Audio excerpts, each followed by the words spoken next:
Partons pour un voyage dans le temps.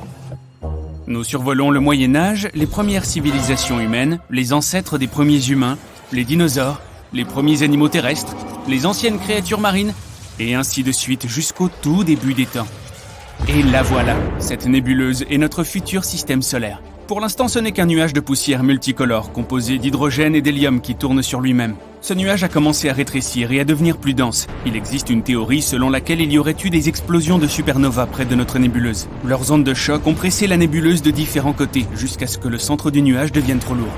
L'énorme poids l'a comprimé, et des réactions nucléaires en chaîne ont commencé au centre même de ce nuage. Cela a chauffé le nuage et l'a fait briller. Bientôt, il s'est transformé en une sphère dense, et c'est ainsi que notre Soleil est né.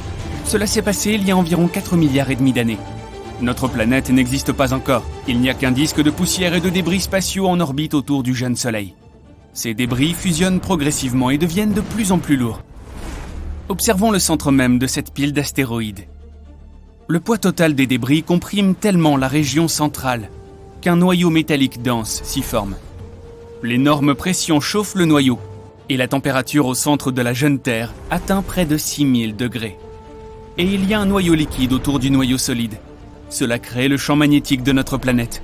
Maintenant, lorsque les radiations du Soleil et du vent solaire atteignent la Terre, elles se fracassent contre le bouclier que forme notre champ magnétique. Jusqu'à présent, notre planète ne cesse de brûler et ressemble plutôt à une boule de lave. Mais elle commence à se refroidir, formant une croûte solide. À ce moment-là, une autre protoplanète apparaît à l'horizon. Elle ressemble plutôt à un astéroïde de la taille de Mars. Et ce débris massif vole vers nous. Il frappe la jeune Terre à un angle tel qu'il décroche une partie de notre planète. Le débris se brise en plusieurs morceaux et s'arrête dans notre orbite. Après un certain temps, tous ces débris se rassemblent pour former la Lune. À la suite de cette collision, la Terre se met à tourner trop vite. Une journée dure alors environ 5 heures, au lieu des 24 habituelles. Mais la Lune est suffisamment lourde pour ralentir la rotation de notre planète grâce à la gravité. La Terre ne ressemble pas encore à un endroit hospitalier. Les forces gravitationnelles de la Lune pénètrent profondément dans la Terre et provoquent davantage d'activité volcanique. De plus, des météorites tombent constamment, provoquant de fréquentes explosions à sa surface. Le gaz qui sort des volcans forme notre atmosphère. La glace qui a été apportée sur notre planète par les météorites s'évapore. La vapeur s'élève et se transforme en pluie. Cette eau de pluie tombe à la surface, refroidissant la lave chaude et formant les premiers lacs et rivières. Pendant encore plusieurs centaines de millions d'années, la Terre ressemble à la surface de Vénus, c'est-à-dire un endroit sans vie avec un tas de volcans, des pluies acides et pas d'oxygène à respirer. Le Soleil n'était pas aussi brillant qu'aujourd'hui. De plus, ses rayons pouvaient à peine traverser les tonnes de poussière volcanique présentes dans l'atmosphère. Mais il y a environ 3,7 milliards d'années, la première vie apparaît ici sous la forme d'organismes unicellulaires qui n'avaient pas besoin d'oxygène. Ils sont apparus dans les parties chaudes et peu profondes de l'océan près du rivage. Ces bactéries ont régné sur la Terre pendant près de 2 milliards d'années, tout au long de l'éon archéen. Elles ont laissé des stromatolites. Ce sont des piliers de terre au fond des eaux chaudes peu profondes. Ils sont le produit d'organismes simples et de bactéries. Ces bactéries ont évolué, jusqu'à ce qu'elles apprennent la photosynthèse. Les bactéries ont commencé à produire de l'oxygène en absorbant l'énergie de la lumière du soleil. Au début, cet oxygène était utilisé pour oxyder les roches. Mais ensuite, l'excès d'oxygène a commencé à remplir l'atmosphère. De plus, à cette époque, les premières algues sont apparues, qui produisaient également de l'oxygène. Cet événement est appelé l'événement de grande oxydation. Et il a provoqué la disparition de presque tous les organismes vivants de la surface de la Terre. Pour les organismes simples, l'oxygène était toxique, et les restes de bactéries et de micro-organismes ont coulé au fond de l'océan. Plusieurs millions d'années plus tard, ces restes seront recyclés, et sous l'énorme pression de l'eau et de la croûte terrestre, ils se transformeront en pétrole. L'éon archéen s'est terminé par cette catastrophe il y a environ 2,5 milliards d'années. Au même moment, des continents se formaient sur Terre, qui allaient plus tard dériver dans les océans du monde, comme des puzzles, et former un supercontinent. Mais pour l'instant, le méthane et le dioxyde de carbone constituent toujours la majeure partie de l'atmosphère. Ils provoquent un effet de serre et l'augmentation des températures sur Terre. Mais l'apparition de l'oxygène stoppe l'effet de serre, et la température sur notre planète baisse. Une période glaciaire, appelée glaciation huronienne, qui a duré de 2,4 à 2,1 milliards d'années, commence. Les scientifiques supposent que notre planète était presque entièrement recouverte de glace à cette époque, même à l'équateur. C'est un changement colossal quand on sait qu'il y a 2 milliards d'années, notre planète ressemblait à une boule de lave. Pendant la glaciation huronienne, La Terre ressemble plus à Europe, le satellite naturel de Jupiter. Là aussi, il y a une épaisse croûte de glace, sous laquelle se trouve un océan liquide chauffé par le noyau. L'évolution du Soleil a sauvé notre planète. Depuis sa naissance, il y a 4,5 milliards d'années, il n'a cessé de grossir et de se réchauffer. Ainsi, après 300 millions d'années d'une période glaciaire, la Terre commence à se réchauffer à nouveau. Mais presque toute la vie qui s'y trouvait a été anéantie, et l'évolution doit recommencer à zéro. Il y a environ 1 milliard d'années, tous les continents de notre planète ont été rassemblés en un supercontinent hypothétique, Rodinia. Et tous les océans ont formé un immense océan, Mirovia. Il y a 750 millions d'années, ce continent s'est brisé, et d'énormes morceaux de terre ont commencé à dériver sur la planète. Des plantes complexes et des micro-organismes multicellulaires sont apparus juste à ce moment-là. Les algues, les éponges et les champignons n'étaient pas les seuls habitants de l'océan. Voici les Spriggina. Ce sont des sortes de vers de la taille d'un doigt humain. Nous avons trouvé des restes de ces animaux qui ont au moins 550 millions d'années. Il y a 541 millions d'années, l'éon phanérozoïque a commencé. L'événement principal de cette époque est l'explosion cambrienne. La vie a commencé à s'épanouir sur Terre, et une grande variété d'organismes vivants est apparue. Des mollusques et des échinodermes, comme les étoiles de mer et les oursins, sont apparus. Les organismes vivants ont évolué, possédant non seulement un squelette interne, mais aussi externe, comme les trilobites. Certaines de ces créatures pouvaient atteindre près d'1 mètre de long. Leur coquille protectrice suggère qu'il y avait des prédateurs dans les océans. Une chaîne alimentaire a commencé à se former à cette époque. Au même moment, les continents à la dérive ont fusionné à nouveau. Ce supercontinent a une forme différente et s'appelle Pannotia. Plus tard, ces continents ont à nouveau dérivé et ont commencé à se heurter les uns aux autres. Cela a conduit à la formation de chaînes de montagnes. Puis les continents se sont rencontrés pour la dernière fois et ont formé le supercontinent géant appelé Pangée, il y a environ 335 millions d'années. Ici, nous pouvons déjà voir les contours des continents modernes, à savoir l'Afrique, l'Amérique du Nord et du Sud, l'Australie et l'Eurasie. L'une des plus grandes créatures marines qui ait jamais existé, le Dunkleosteus, est apparue. Certains spécimens pouvaient être aussi longs qu'un bus scolaire et peser autant qu'un gros 4x4. La Terre avait un climat chaud et humide. Cela a encouragé les fougères et d'autres plantes à pousser plus vite. Certaines d'entre elles pouvaient atteindre la hauteur d'un immeuble de 3 étages. Et pour la première fois dans l'histoire de la Terre, certains animaux quittent l'océan et vont sur les terres, comme Elginerpeton et Ichthyostega. Au début, ils ne vivent que sur la côte, car leur peau n'est pas adaptée à la lumière constante du soleil. De plus, ils ont des problèmes respiratoires. Les premiers animaux terrestres avaient à la fois des branchies et des poumons, mais leurs poumons étaient sous-développés, si bien qu'ils devaient fréquemment retourner dans l'eau. Des millions d'années plus tard, ces animaux ont évolué vers des amphibiens plus avancés. Bien qu'ils ne soient pas plus grands que les lézards ordinaires, ils pouvaient déjà vivre pleinement sur Terre. Mais cet épanouissement de la vie a pris fin avec une nouvelle ère glaciaire. Les glaciers des pôles ont lentement dérivé vers l'équateur.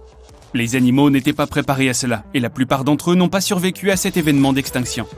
Mais il y a 290 millions d'années, l'évolution a repris le dessus, et des animaux terrestres plus évolués ont commencé à apparaître. Petit à petit, ils ont augmenté en taille, se sont multipliés, et ont donné naissance à de nouvelles espèces, comme le Scutosaurus et le Gorgonopsia. Mais cette période n'a pas duré longtemps non plus. Seulement 40 millions d'années plus tard, à la suite d'événements inconnus, 95% de tous les organismes vivants sur Terre ont cessé d'exister. Cela a pu être causé par une météorite géante ou par une activité volcanique accrue. Une autre hypothèse dit que cela aurait pu être dû à la libération de méthane du fond de l'océan. L'ère mésozoïque a commencé après cette extinction. C'est là que les dinosaures tels que nous les connaissons sont apparus et ont commencé à écrire une nouvelle page de l'histoire de la Terre. Mesdames et messieurs, voici l'heure du combat du siècle.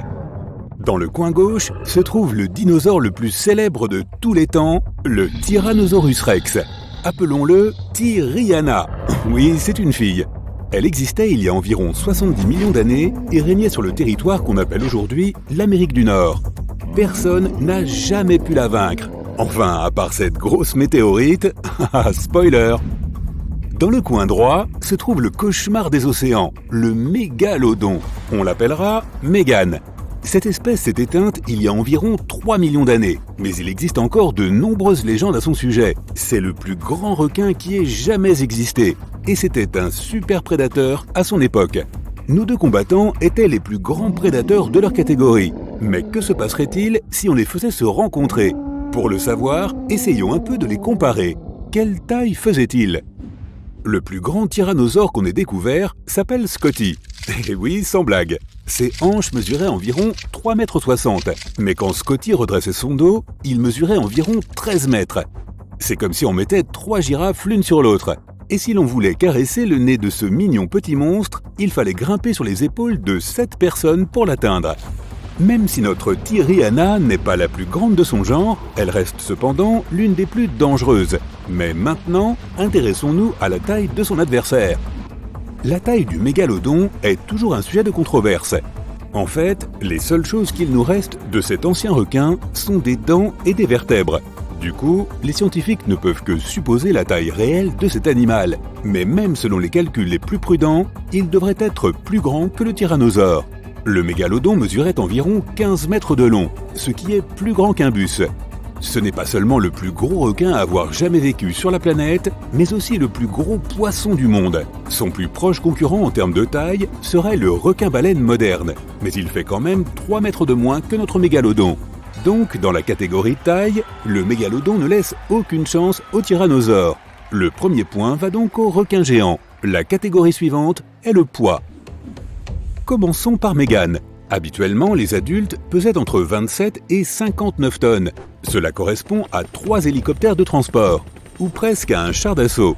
Certaines maisons pèsent même moins qu'un seul de ces mégalodons. Son unique concurrent dans les océans serait la baleine bleue. Le tyrannosaure peut-il faire le poids ? C'était un prédateur de très grande taille, certes, mais il ne dépassait pas les 14 tonnes, ce qui est relativement peu pour un tel géant. Le tyrannosaure pouvait être terriblement lent et maladroit, et certains de ses os étaient creux. C'est ce qui explique son poids. Cela lui donnait l'avantage d'être très rapide et agile, en même temps qu'extrêmement fort. Mais il demeure que Tyriana pesait environ 3 fois moins lourd que Megan. Le mégalodon remporte donc une nouvelle manche.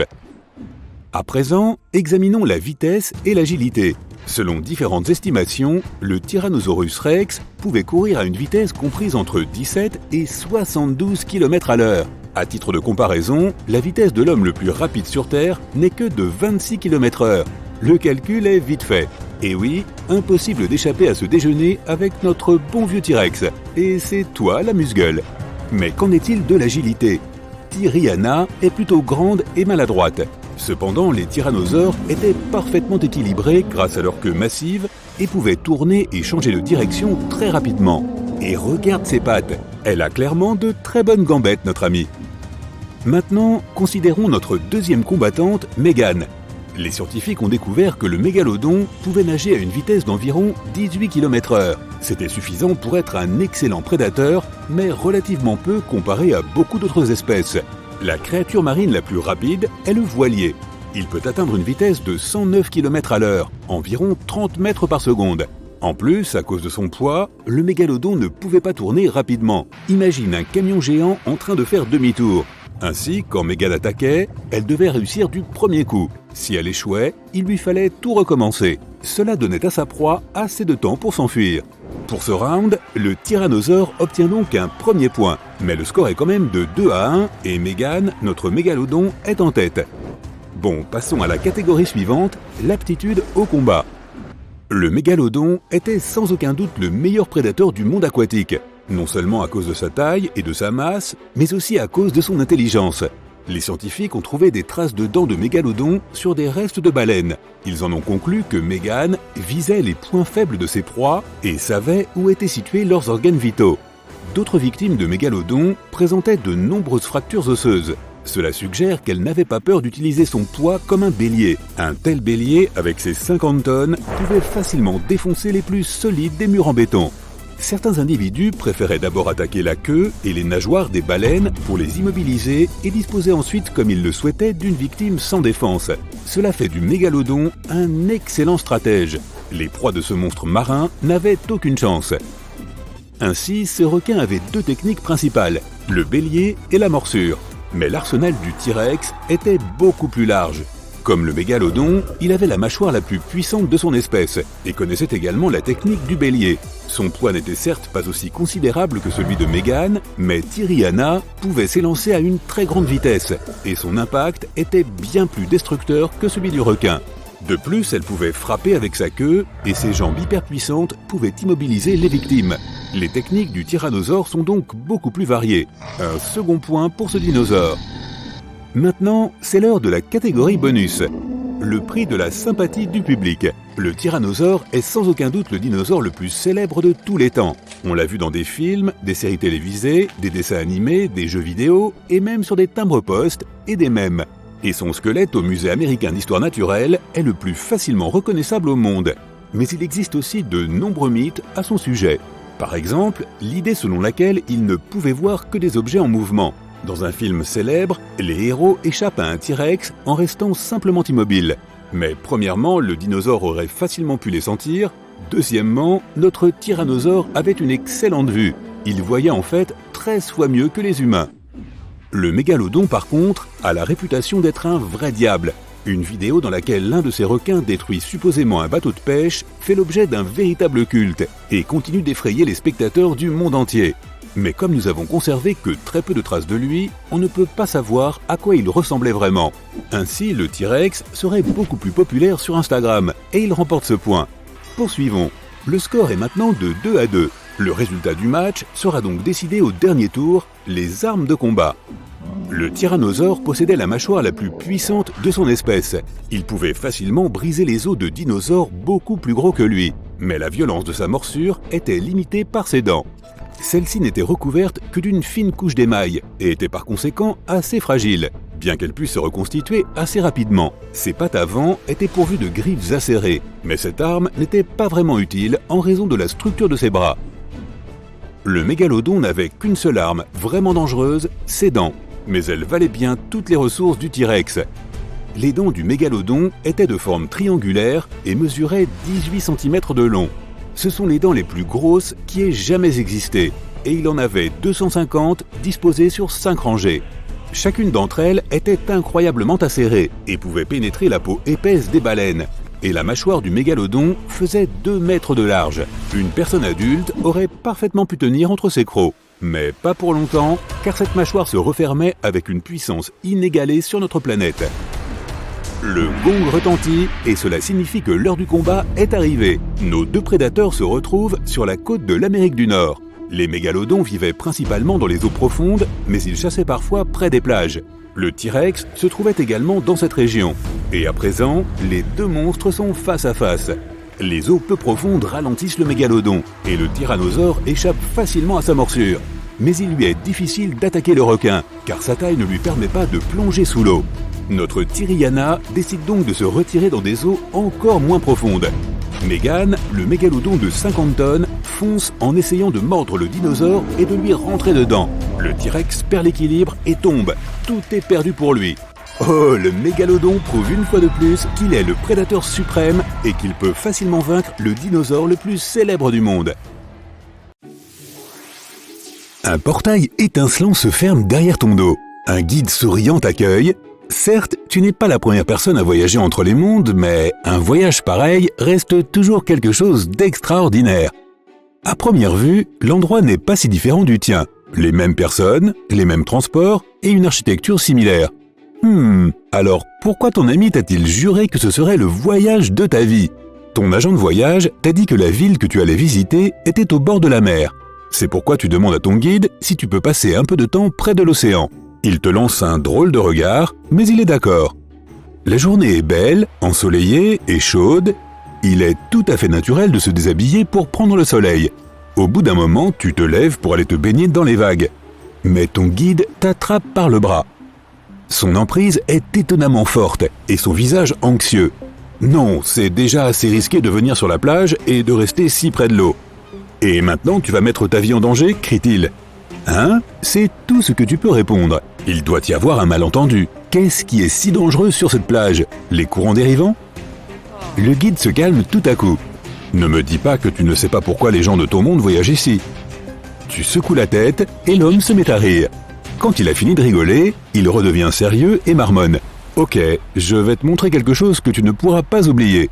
Jamais. Allons-y. Tu marches le long de la plage en gardant un espace plus que suffisant entre toi et l'eau. Ce qui te surprend et t'inquiète le plus, c'est le silence sinistre. Le seul son que tu peux entendre est celui des vagues qui frappent le rivage. Pas d'enfants qui crient, pas de surfeurs sur leurs planches, pas de pêcheurs qui attendent une bonne prise. Ton guide ralentit et tu vois un petit port. Pour une raison mystérieuse, il est séparé du grand large par une épaisse clôture métallique avec d'énormes portes. Toi et ton guide vous dirigez vers un grand bateau, ou plutôt un navire. Tu te demandes combien de personnes vont se joindre à nous pour cette excursion ? Il n'y a que nous deux et l'équipage, répond ton guide. Dans notre monde, il est trop dangereux de prendre la mer sur un petit navire. Et en effet, tu ne vois aucun bateau de pêche ou yacht à proximité. Tu suis ton guide en bas et tu vois une grande cabine avec un plancher en verre. N'hésite pas à marcher sur le verre, il est super épais et littéralement incassable. Le bateau se met à vibrer et s'éloigne du rivage. Tu regardes passer le fond rocheux, les coraux et les bancs de poissons colorés. L'eau sous le bateau s'assombrit. Tout à coup, ton guide murmure « Le voilà !» La créature est énorme, plus longue qu'un semi-remorque et presque aussi longue que le navire sur lequel tu te trouves. Son corps ressemble à celui d'un varan, mais il est plus long et plus aérodynamique. Cela rend l'animal plus doué pour la nage. Ses membres sont courts avec des doigts palmés. Il possède également une large gueule sur laquelle se trouve une grande plaque triangulaire. En nageant, la créature garde un corps rigide pour réduire la traînée dans l'eau. La seule chose qui bouge, c'est sa puissante queue. Dès que tu parviens à maîtriser ta voix, tu cries « Un dino !» Non, ton guide n'est pas d'accord. C'est un mosasaure. Ce ne sont pas des dinosaures. Ces créatures sont des reptiles. Tu dois déjà avoir vu leurs proches parents dans ton monde, les serpents et les varans. Le mosasaure que tu vois est l'une des plus grandes espèces, et elles sont assez rares. Il existe de nombreuses déclinaisons de ces reptiles, et le plus petit mesure 1 mètre de long. La longueur moyenne est de 4 mètres maximum. Mais il y a toujours de gros spécimens. C'est pourquoi nous devons construire des navires aussi grands et robustes. Un seul coup de queue de cette bête et un navire plus petit serait cassé en deux. Le mosasaure, tu as encore du mal à y croire, nage sous ton bateau pendant un certain temps et remonte ensuite à la surface. Ton guide répond à la question que tu te poses. Les mosasaures ont besoin d'air, c'est pourquoi ils remontent régulièrement pour en prendre. C'est la raison pour laquelle ils préfèrent les eaux côtières peu profondes. La créature revient. Cette fois, tu as de la chance de voir ses mâchoires. Chacune est remplie de 2 rangées supplémentaires de dents triangulaires. Derrière elle, tu vois sa langue et... Attends, elle est vraiment fourchue ? Dans l'ensemble, la bouche de la créature ressemble à celle d'un serpent, y compris les dents. Elles sont également recourbées vers l'arrière pour ne pas laisser les proies s'échapper. Ton guide choisit ce moment pour commencer à te parler de cette créature si géniale. Les mosasaures ont évolué il y a environ 100 millions d'années, mais 34 millions d'années plus tard, quelque chose a mal tourné, mais ils n'ont pas disparu comme c'est arrivé dans ton monde. C'est pourquoi aujourd'hui, nos océans sont très différents des tiens. Les poissons et les mammifères de nos océans ont développé des caractéristiques particulières qui leur permettent d'éviter les mosasaures. De plus, grâce à ce reptile, nous avons une bien plus grande diversité d'espèces marines. Tu remarques que ton mosasaure se précipite vers la gauche. Quand il revient, il y a quelque chose qui ressemble étrangement à un oiseau dans sa mâchoire. En voyant ta tête pleine de surprises, le guide explique que les mosasaures mangent à peu près de tout, des poissons aux mollusques, en passant par les oiseaux de mer jusqu'aux tortues. Soudain, ton guide crie et te fait très peur. Voilà, là, tu le vois ? Honnêtement, au début, tu ne vois rien, mais après quelques efforts, tu aperçois 2 énormes ombres qui tournent en rond. Ton guide déborde d'excitation. Tu ne peux pas imaginer la chance que nous avons. Je fais ce travail depuis 15 ans, mais je n'ai jamais vu un mosasaure se battre avec un mégalodon. Pendant un instant, ton esprit cesse de fonctionner. Est-ce qu'il vient de dire qu'il y a des mégalodons dans son monde ? Et puis tu le vois, un animal géant s'approche. Il mesure près de 18 mètres de long, plus grand que le requin-baleine, le plus grand de toutes les espèces de requins de ton monde. Ton guide se met à bafouiller. Ces 2 créatures sont des super prédateurs. Les mosasaures sont généralement un peu plus petits que les mégalodons, mais celui-ci est énorme. Au fur et à mesure que les monstres marins se rapprochent, on arrive à mieux voir le mégalodon. Ses mâchoires peuvent s'ouvrir sur près de 3 mètres et sont parsemées de 5 rangées de dents pointues et aiguisées. Elles sont faites de telle sorte qu'elles ne cassent pas, même après avoir touché un os. Le mégalodon est un chasseur à l'affût, poursuit ton guide. Il a probablement voulu prendre le mosasaure par surprise en l'attaquant par en dessous, mais cette tentative a échoué. Maintenant, les prédateurs tournent en rond. Ils veulent probablement se mesurer l'un à l'autre. Ils ont l'air plutôt en colère et affamés. Le mosasaure essaie de se rapprocher de la queue ou des ailerons du requin. La créature comprend qu'il n'y a aucune chance qu'elle puisse mordre à travers les flancs épais du mégalodon.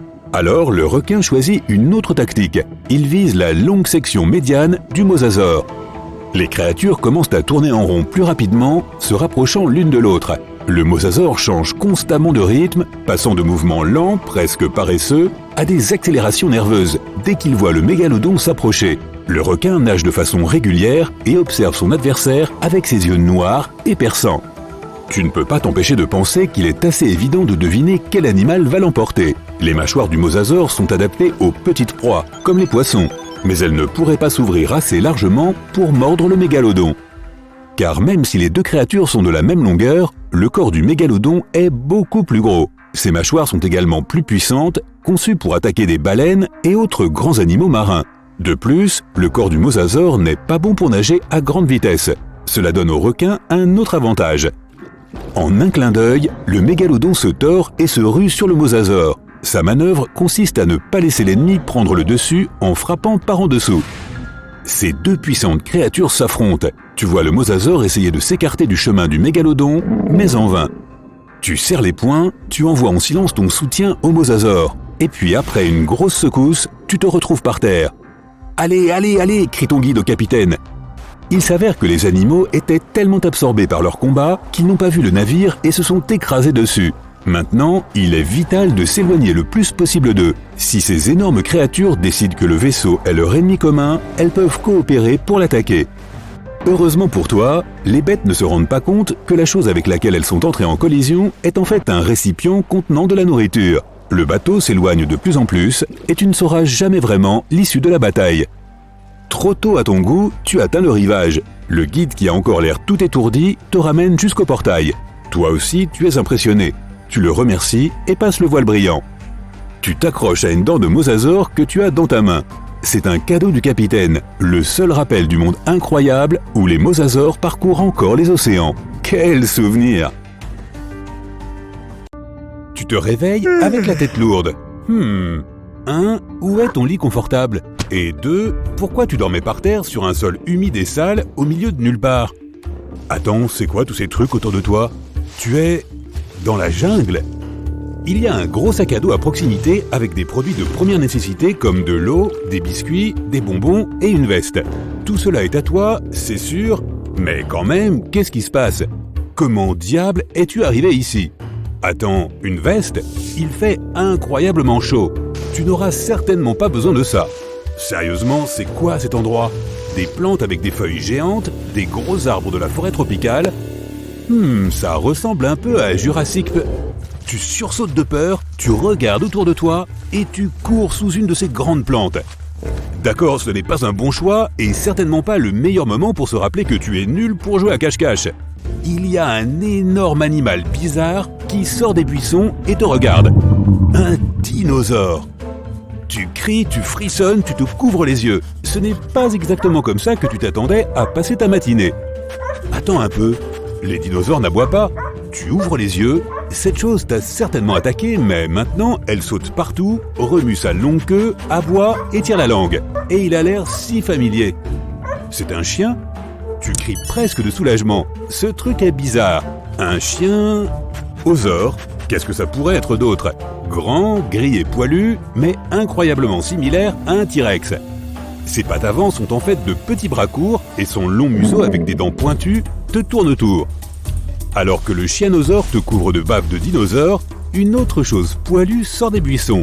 Blanc et poilu, avec des pattes avant courtes, une longue queue gris foncé et des oreilles ridiculement grandes. C'est un lapinosaure. Les deux animaux commencent à se poursuivre et à faire des cabrioles. C'est pour de vrai? Le chianosaure s'ennuie et vient vers toi en courant. Il commence à se frotter la tête sur ton bras. Tu le caresses tout en te demandant ce que tu vas faire ensuite. Que se passe-t-il si cette chose s'ennuie ou a faim? Je vais l'appeler Max. Tu prends un bâton aussi loin que possible. Au moins, c'est fini. Le chianosaure est parti et les questions commencent à envahir ton cerveau. Que fait cette chose dans la jungle? Quoi d'autre vit ici? Est-ce qu'ils vont tous être aussi gentils? Ou pas? Il ne te faut pas longtemps pour le savoir. Un son épouvantable envahit tes oreilles. Tu te tournes lentement cette fois-ci. Encore une surprise. À quelques mètres de là, une autre énorme bête te regarde. Ses yeux sont la partie la plus effrayante, grands ouverts et dirigés directement sur toi. Tu retiens ta respiration, tout pourrait se finir en un instant. Mais au bout d'un moment, tu pousses un soupir de soulagement. Ce n'est qu'un zèbre. Eh bien, zébrosaure. Bizarre, des rayures noires et blanches sur un corps musclé et... Waouh, sa tête est super longue. Sa queue a l'air de dire qu'il est sérieux et son dos est couvert de plaques osseuses. Le zébrosaure fait un pas en avant. Les zèbres, ils ne mangent que de l'herbe et des trucs comme ça, non? J'espère que ce truc aussi. Voyons voir. 3 options. Courir, s'allonger ou caresser le zébrosaure géant. Vlan, une bête bien plus poilue saute des buissons et la course est lancée. C'était un gloussement? Un rire? Un rire, c'était une hyène? Une hyénosaure? Les hyènes ont l'une des mâchoires et l'un des coups les plus forts du monde. Ça plus le dinosaure... une combinaison assez sérieuse. Première option, courir. Ce zèbre semble savoir ce qui se passe. Tu commences à courir en te battant contre d'énormes plantes touffues et à trébucher sur les racines de grands arbres de la jungle. Tu sautes, tu plonges, tu esquives et tu sors enfin de la jungle. Une plage, parfait. Maintenant, tu as le temps de réfléchir à ce que tu viens de voir. Quel est le plan maintenant? L'océan, les palmiers, le soleil et enfin un peu d'air frais de la mer. Tu prends une grande respiration et tu fermes les yeux.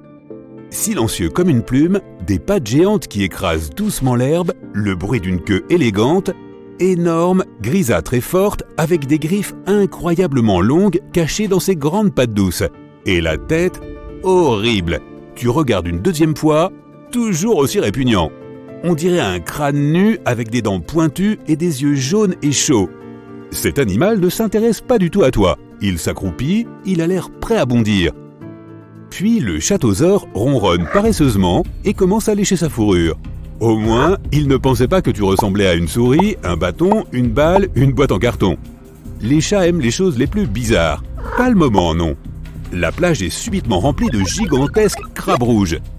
Il y en a des centaines, couchés, au repos, avec leurs longues pinces acérées. Depuis quand les crabes ont-ils 10 yeux et 4 énormes pinces? Tu te couvres la bouche, mais le cri sort quand même. Tu cours dans la jungle, et non, ce n'est pas la meilleure idée. Cette fois, tu cours et tu ne te retournes pas. Ton seul but est de ne plus entendre les cliquetis perçants des pinces du crabociraptor. Mais quelque chose a changé. La jungle a changé. La jungle a l'air de se transformer. Il n'y a plus de racines, d'énormes feuilles bizarres, l'air est plus frais, les chemins sont un peu plus larges. Apparemment, tu es dans une forêt maintenant. Tu tombes sur un grand champ ouvert avec un grand lac de rêve au milieu. Un endroit parfait pour un selfie. Bon, à part tous ces dinosaures et les arbres qui peuvent apparemment changer de forme. Un cri perçant traverse le lac. Il est assez facile de reconnaître cette élégante bête, même si sa couleur est un peu bizarre. C'est un simiodactyle gris avec un cou en forme de S et tout le reste. Mais ce cygne a subi quelques améliorations. Un bec aiguisé comme un rasoir, de grosses griffes puissantes et des yeux qui semblent pouvoir repérer un bon repas à des kilomètres de distance. Tu n'es pas un poisson, donc tu devrais t'en sortir. À part cela, le lac est magnifique. Il y a des nénuphars partout, de la taille d'une table. Des nénuphars, des énormes fleurs de lys, des énormes... Croix, super, un crapaudiosaure. C'est incroyable ce truc. Un énorme individu saute hors de l'eau et atterrit comme un ninja sur un nénuphar. Il ressemble à un gigantesque rocher couvert d'une peau rugueuse gris foncé. Il n'y a pas de prince charmant qui se cache dans cette chose? Oh, certes non. Ouf, tu te caches derrière un buisson géant. Cette grenouille a une langue gigantesque et désagréable.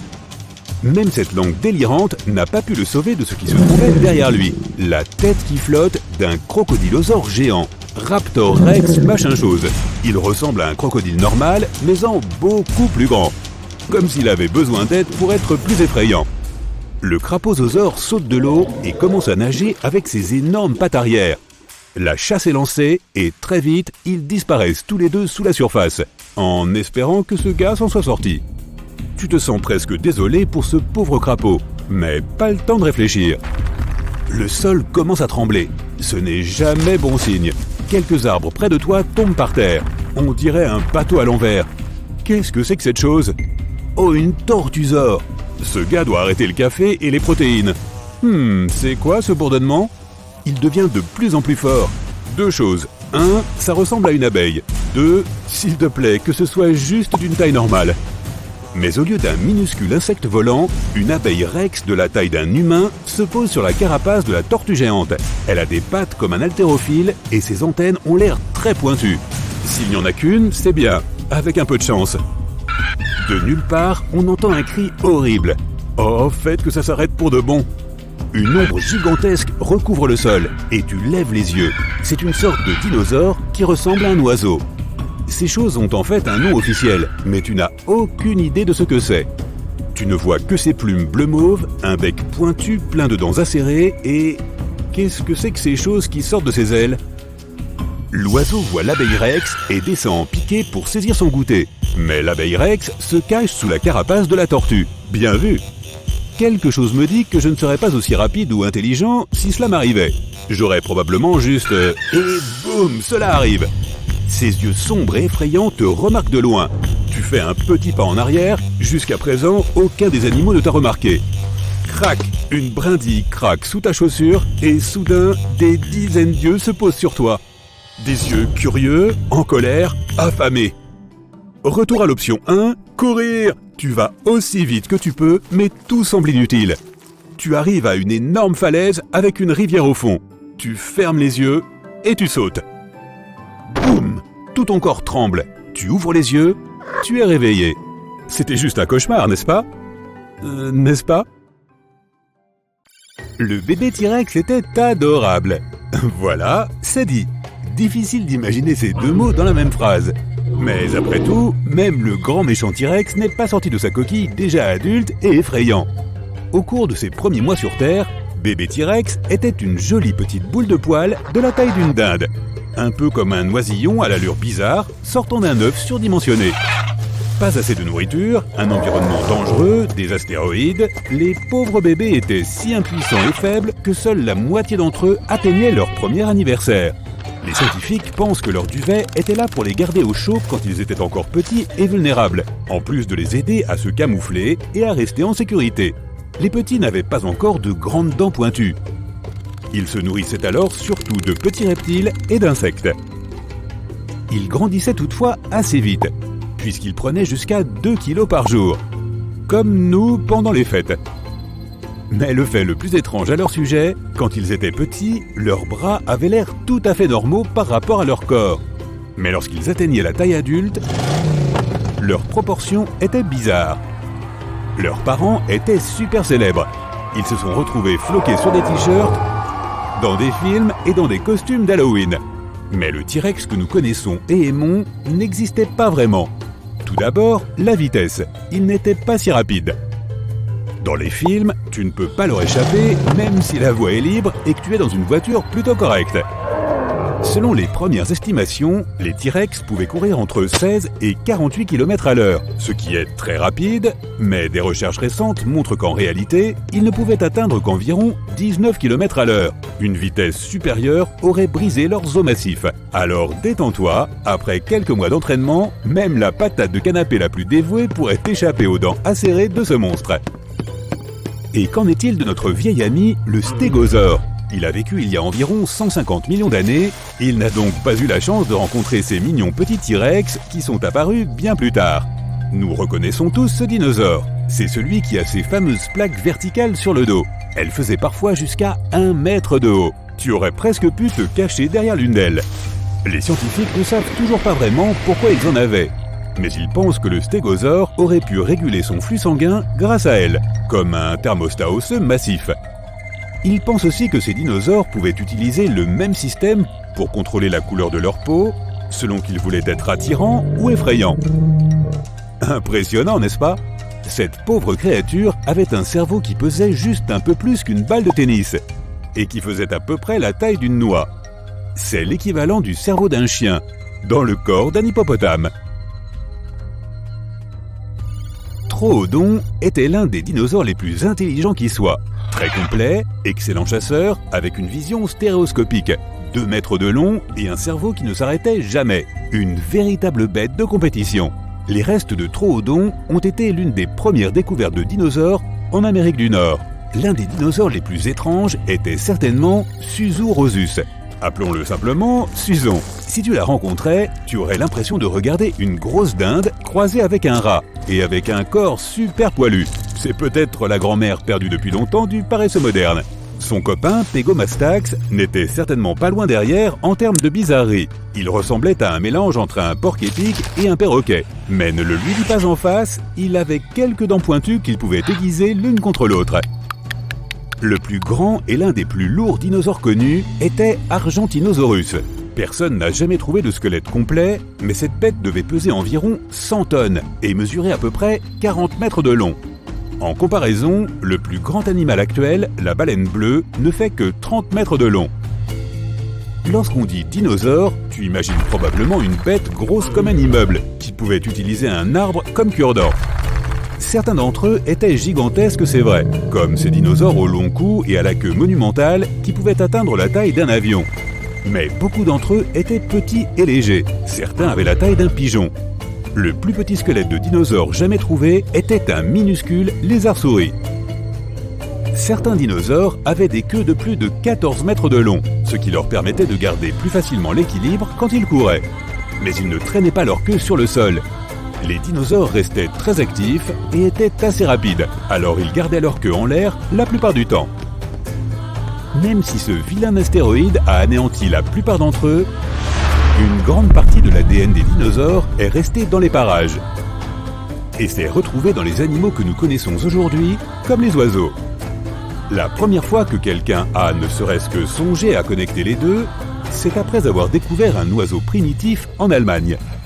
Plus tard, les chercheurs ont classé les dinosaures en deux groupes, en fonction du type de hanche qu'ils avaient. Le premier groupe semble assez familier. Ils avaient un bassin semblable à celui des lézards. Le deuxième groupe avait des hanches semblables à celles des oiseaux. De plus, beaucoup d'anciens carnivores avaient des os remplis d'air, ce qui est aussi le cas des oiseaux. Les oiseaux sont peut-être les descendants vivants des dinosaures, mais certains animaux encore présents ont réellement été témoins de l'âge des dinosaures. Si seulement ils pouvaient parler.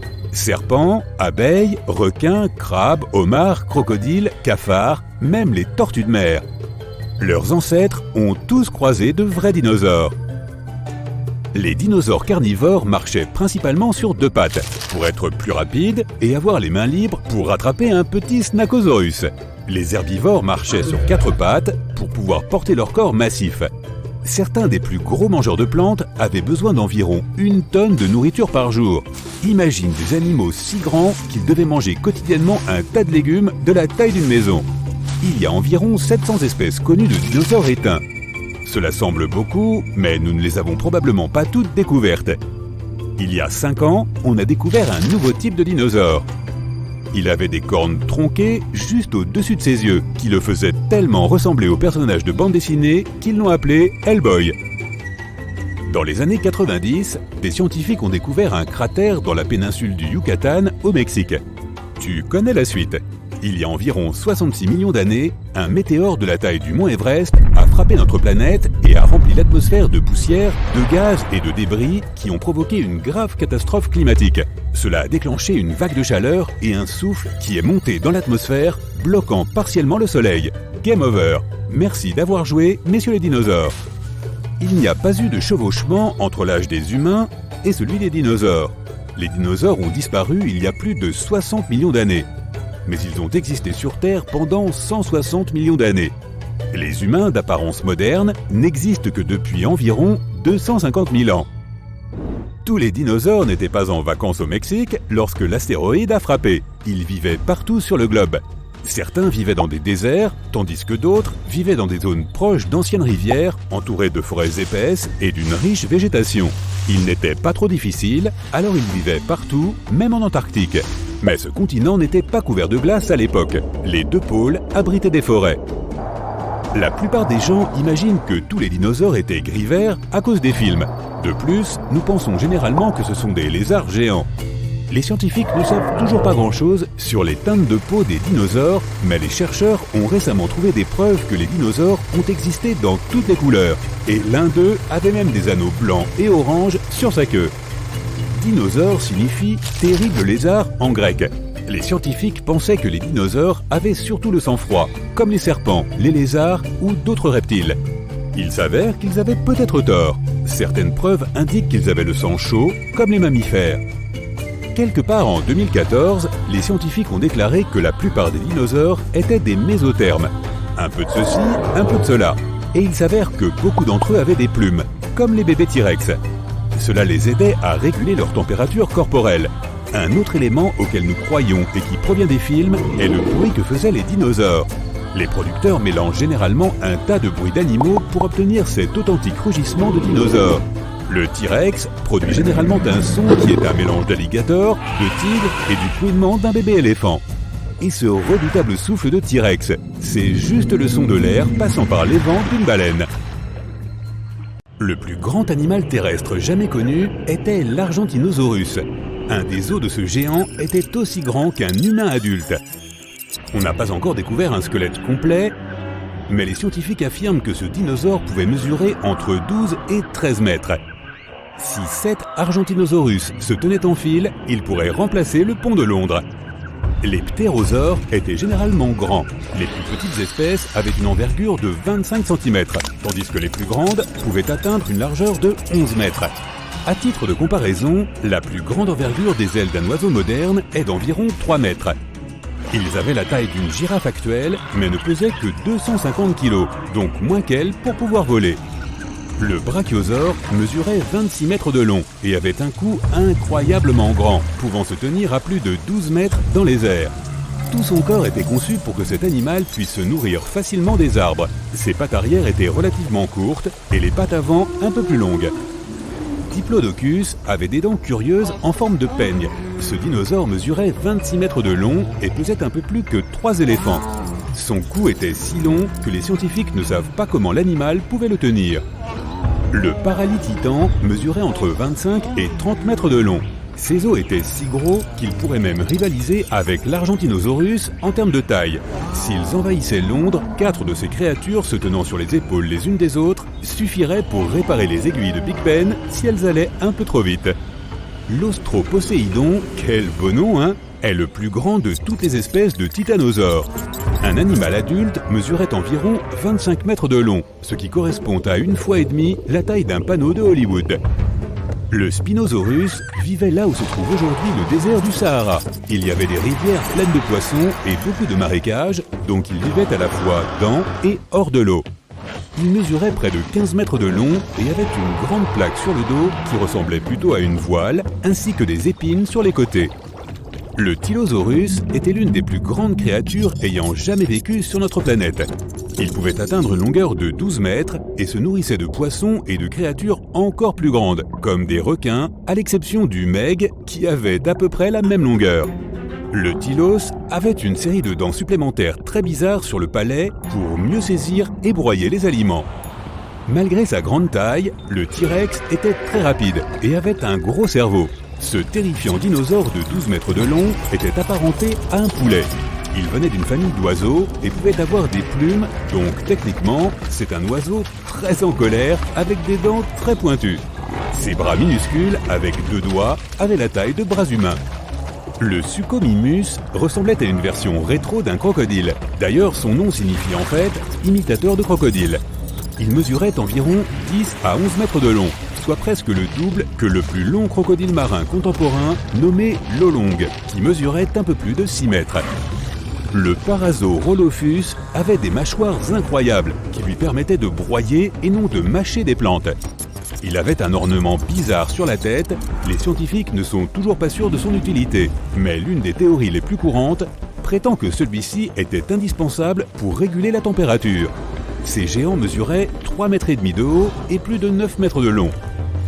L'Allosaurus avait des griffes de 20 cm de long, 70 énormes dents tranchantes comme des rasoirs et un crâne flexible.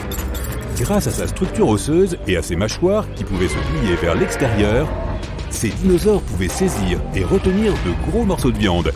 Ils ne mesuraient que 3 mètres, un peu plus que l'homme le plus grand du monde, mais étaient très longs, avec un corps de 10 mètres.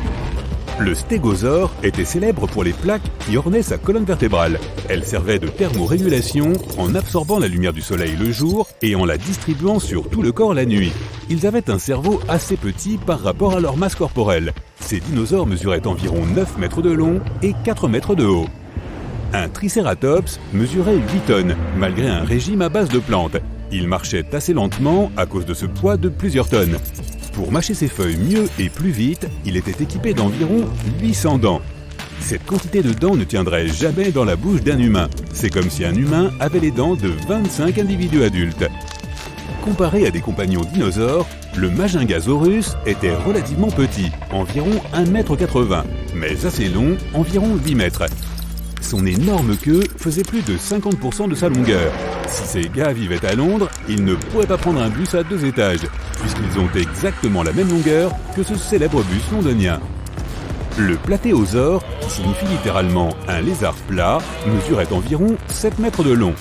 Il pesait autant que 4 vaches et avait de grandes griffes en guise de pouces qu'il pouvait utiliser pour ramasser de la nourriture. Les scientifiques ne savent pas s'il marchait sur 2 ou 4 pattes. Gallimimus faisait environ 6 mètres de long grâce à sa grande queue. Il était aussi assez grand, environ 3 mètres. S'il pleut, un être humain pourrait se tenir debout sans se courber sous cette queue. Elle n'était pas très large, mais assez pour garder un humain au sec. Le Dilophosaurus aimait beaucoup manger du poisson. Ses dents n'étaient pas assez puissantes et celles de devant étaient même espacées, de sorte que la vraie chasse était une sorte de défi pour lui. Ces dinosaures mesuraient environ 6 mètres de long, à peu près la taille d'une girafe étirée sur une pelouse, et 2 mètres de haut. Le Pachycephalosaurus, appelons-le simplement Paco, n'était peut-être pas le plus grand de son espèce, mais il avait des yeux 3D spectaculaires. Si tu l'invitais au cinéma, il n'aurait probablement pas besoin de lunettes. Il serait toutefois difficile de trouver un siège confortable pour ton nouvel ami. Il mesurait environ 5 mètres de long et 1,5 mètre de haut.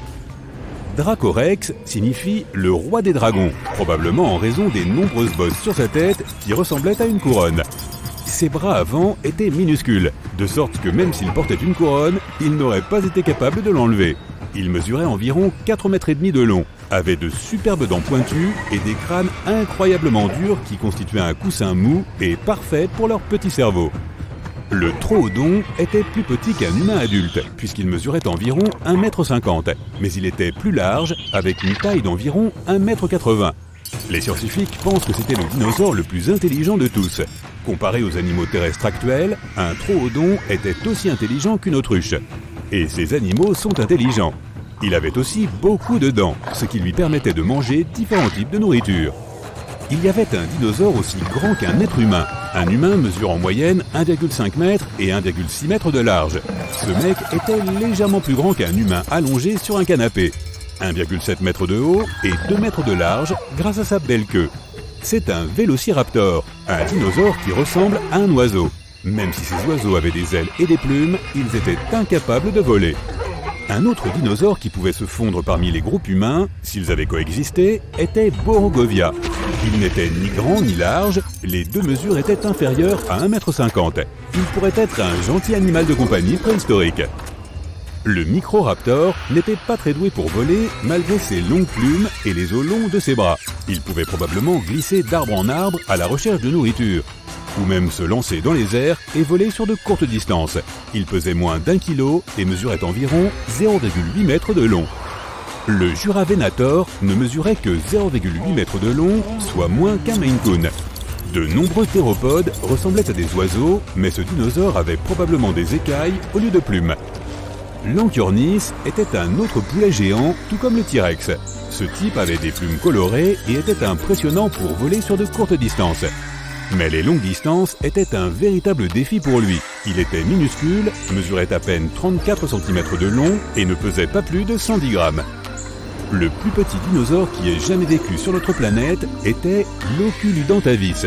Il était même plus petit que le plus petit oiseau du monde d'aujourd'hui, le colibri abeille. Mais alors que ce dernier préfère manger du nectar fraîchement cueilli, Oculudentavis avait des dents acérées comme des rasoirs et préférait les insectes aux fleurs sucrées. Il serait injuste de parler des animaux préhistoriques sans inclure Monsieur Mammouth. Il n'était pas si grand que ça, à peu près la taille d'un éléphant africain actuel. La principale différence entre le mammouth et l'éléphant concerne la taille des oreilles. En raison du climat froid, les mammouths avaient de petites oreilles et les gardaient près de leur tête. Leur défense mesurait 4,50 m de long, soit environ la longueur d'un dragorex.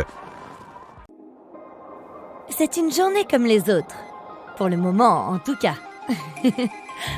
Tu sors du lit les cheveux en pagaille, tu t'étires et tu bâilles à t'en décrocher la mâchoire. Si tu dors encore 5 minutes, tu risques de prendre du retard. Donc pas de temps à perdre. Tu te précipites, pas de petit déjeuner, tu prends ta veste et tu sors en claquant la porte. Pouf! Tu te retrouves dans le noir. Tu ouvres doucement les yeux. L'air a une odeur différente et ça te donne un peu le vertige. Tu entends une sorte de cri de dinosaure, comme dans un film. Tu jettes un coup d'œil autour de toi et... Attends, on dirait vraiment la préhistoire. Il fait chaud et humide. Tout autour de toi est vert et luxuriant. Tu aperçois des créatures qui bougent entre les arbres. Certaines d'entre elles ont un bec et ressemblent à des canards qui ont trop grandi. D'autres ont des cornes. Et là, tu réalises que ce sont réellement des dinosaures. Donc, tu es vraiment retourné dans le passé. Après avoir examiné la situation, tu sens quelque chose qui te chatouille le bras. Tu te retournes pris de panique, et là... Ah! C'est quoi cette créature nichée dans ta manche? La première chose que tu remarques, c'est qu'elle est toute petite. Beaucoup plus petite que ton chat, qui est sûrement en train de faire une sieste dans sa niche au moment où l'on parle. Imagine un colibri, le plus petit oiseau de la Terre. La créature qui est dans ta manche est encore plus petite. Est-ce que c'est un insecte préhistorique?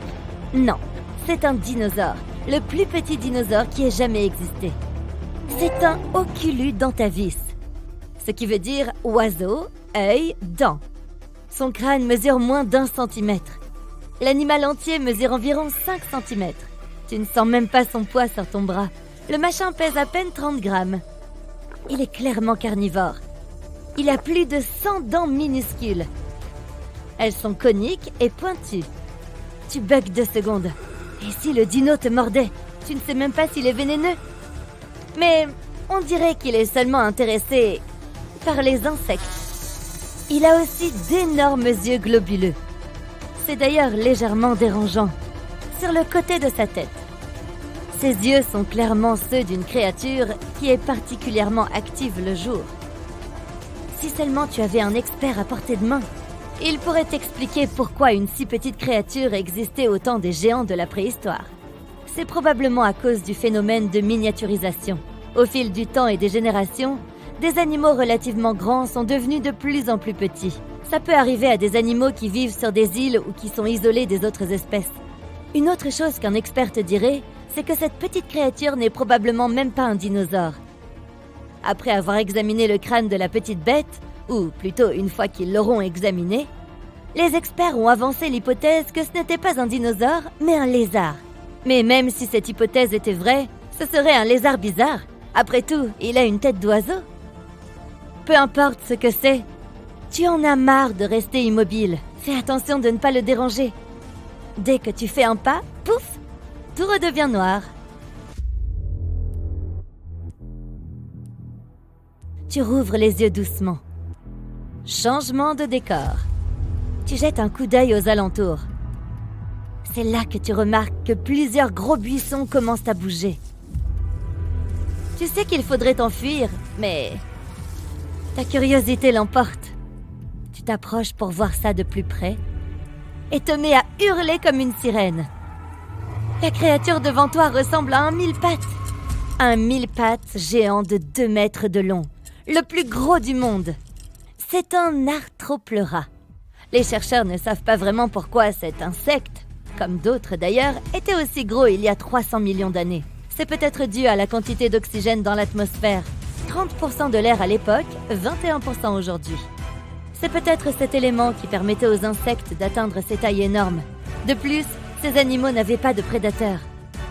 La seule chose qui te rassure un petit peu, c'est que cette bête n'a pas l'air d'être carnivore. C'est un cousin d'un mille-pattes, et il se nourrissait de matière organique en décomposition. Miam! Tu as à peine le temps de reprendre tes esprits, quand soudain, quelque chose passe à côté de ta tête avec un bruissement. Il faut vraiment que tu t'habitues au fait de croiser des créatures géantes et effrayantes. Cet animal volant ressemble à une libellule, mais avec une envergure de 60 mètres minimum. Selon les experts, C'est le plus gros insecte de tous les temps. Le truc le plus fou, c'est qu'il ressemble vraiment à une libellule géante.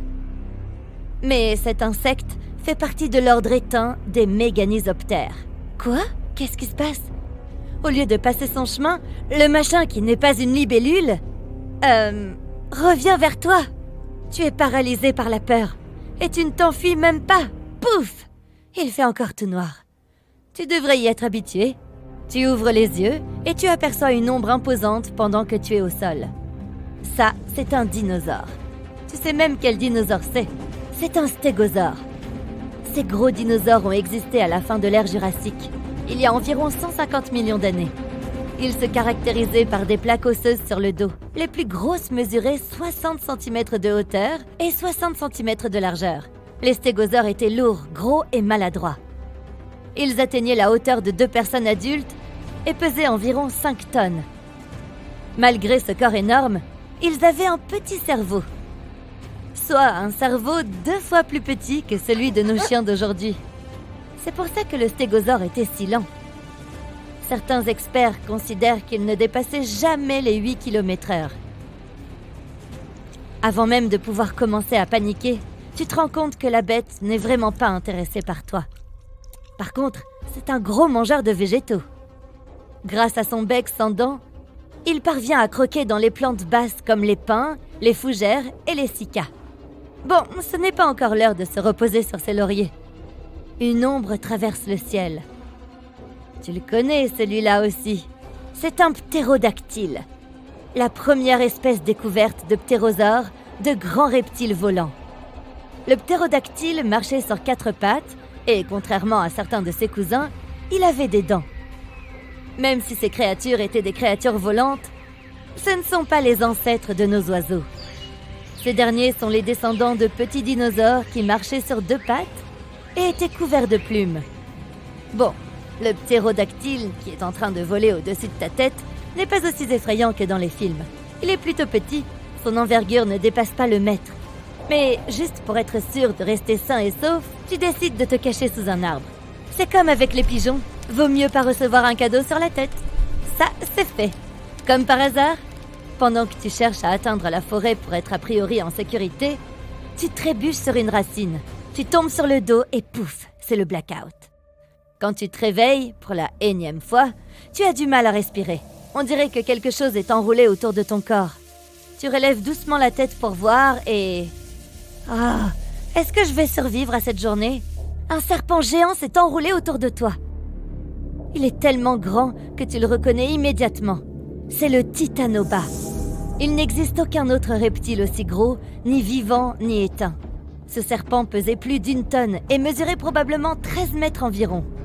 En guise de comparaison, l'un des plus gros serpents actuels vivants, l'anaconda, pèse 1/4 de tonne et atteint les 9 mètres de long maximum. Le titanobia vivait en Amérique du Sud il y a 60 millions d'années. Il aimait les coins les plus humides des forêts tropicales, comme l'anaconda. Les chercheurs ne sont pas totalement sûrs, mais ils considèrent que ce serpent pouvait soit vivre dans l'eau, soit juste aux abords. Il se nourrissait probablement de crocodiles, de tortues et de poissons. Soudain, tu sens que le serpent se met à bouger. Est-ce qu'il va t'écrabouiller? C'est là que tu regrettes de ne pas pouvoir voyager dans le temps quand tu veux. Et là, pouf, encore une fois. Tu te retrouves sur les quais d'un large fleuve. Tu t'approches de l'eau et tu remarques que quelque chose bouge sous la surface. Tu te baisses pour voir ce que c'est, puis tu recules brusquement. Le poisson de 60 cm de long que tu viens d'apercevoir a une rangée de dents triangulaires aiguisées et dentelées comme un couteau à pain. C'est le méga piranha. Il faut être extrêmement prudent. La morsure de ce poisson est vraiment puissante. Elle peut atteindre 30 fois le poids du piranha, à savoir de 9 à 14 kilos en moyenne. En guise de comparaison, les piranhas modernes ne pèsent pas plus de 900 grammes. Le méga piranha vivait en Amérique du Sud il y a entre 6 et 10 millions d'années. C'est trop vieux et trop loin pour toi. Tu t'assois par terre, loin de l'eau, et tu attends. Tôt ou tard, tu vas entendre un pouf et retomber dans le noir. L'aventure va continuer. Puis d'un coup, tu repenses au goût étrange du burrito que tu as mangé la veille. Est-ce que ça peut avoir un lien ? Tu sais, quand quelqu'un dit dinosaure, l'image d'un monstre géant et effrayant surgit généralement dans notre cerveau. Même leur nom signifie « terrible lézard » en grec.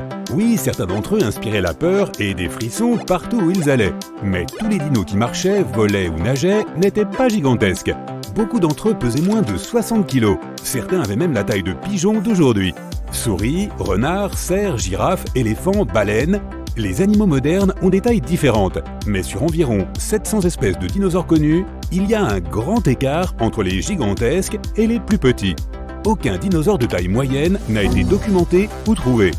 Les grands carnivores comme le T-Rex régnaient sur la Terre. Les petits dinosaures pouvaient se cacher quand ils les voyaient arriver, mais les moyens n'avaient aucune chance. Même s'ils parvenaient à s'enfuir, les plus jeunes de ces grands prédateurs les poursuivraient. Ces jeunes dinosaures agissaient comme une espèce à part entière. En grandissant, ils acquéraient leurs caractéristiques de prédateurs, mais ils étaient tout de même assez forts pour attraper les adultes de taille moyenne de certaines autres espèces de dinosaures.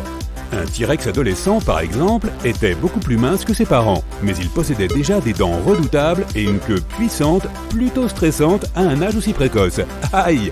Les herbivores sont devenus aussi gros parce que, ils étaient très gourmands. Ces dinosaures pouvaient manger d'énormes quantités de nourriture en un temps très court. Parfois, ils avalaient même des branches entières si rapidement qu'ils n'avaient même pas le temps de les mâcher. Comme ils n'avaient pas de dents pointues comme les carnivores, l'évolution leur a donné d'autres moyens de protection comme des cornes et des pointes. Mais les carnivores étaient aussi plus petits, ce qui est une autre raison pour laquelle ils ont survécu pendant si longtemps. Le plus petit squelette de dinosaure découvert s'appelle lézard-souris, Musaurus. Vas-y, essaie de manger celui-là, T-Rex. Il faut d'abord réussir à le trouver. Les scientifiques pensaient que les oiseaux avaient évolué à partir de dinosaures carnivores appelés théropodes. C'est le groupe auquel appartient aussi le T-Rex. Mais plus tard, ils ont découvert que les oiseaux ont évolué à partir d'espèces plus petites de ce groupe. Ouf, on a vraiment de la chance. Les dinosaures sortaient le plus souvent d'un œuf, comme les oiseaux. Même lorsqu'ils classent les dinosaures, les scientifiques ne les divisent pas en mangeurs de plantes ou de viande. Ils parlent de deux groupes, l'un ayant des hanches semblables à celles des lézards et l'autre des hanches semblables à celles des oiseaux. Le plus ancien oiseau fossilisé date de 150 millions d'années. Ces oiseaux ressemblaient à de petits dinosaures recouverts de plumes. Ils avaient des dents pointues, mais encore une fois, heureusement, ils les ont perdues et ont évolué vers des becs. Imagine s'ils ne l'avaient pas fait. Aujourd'hui, on se ferait poursuivre par des pigeons avec des dents.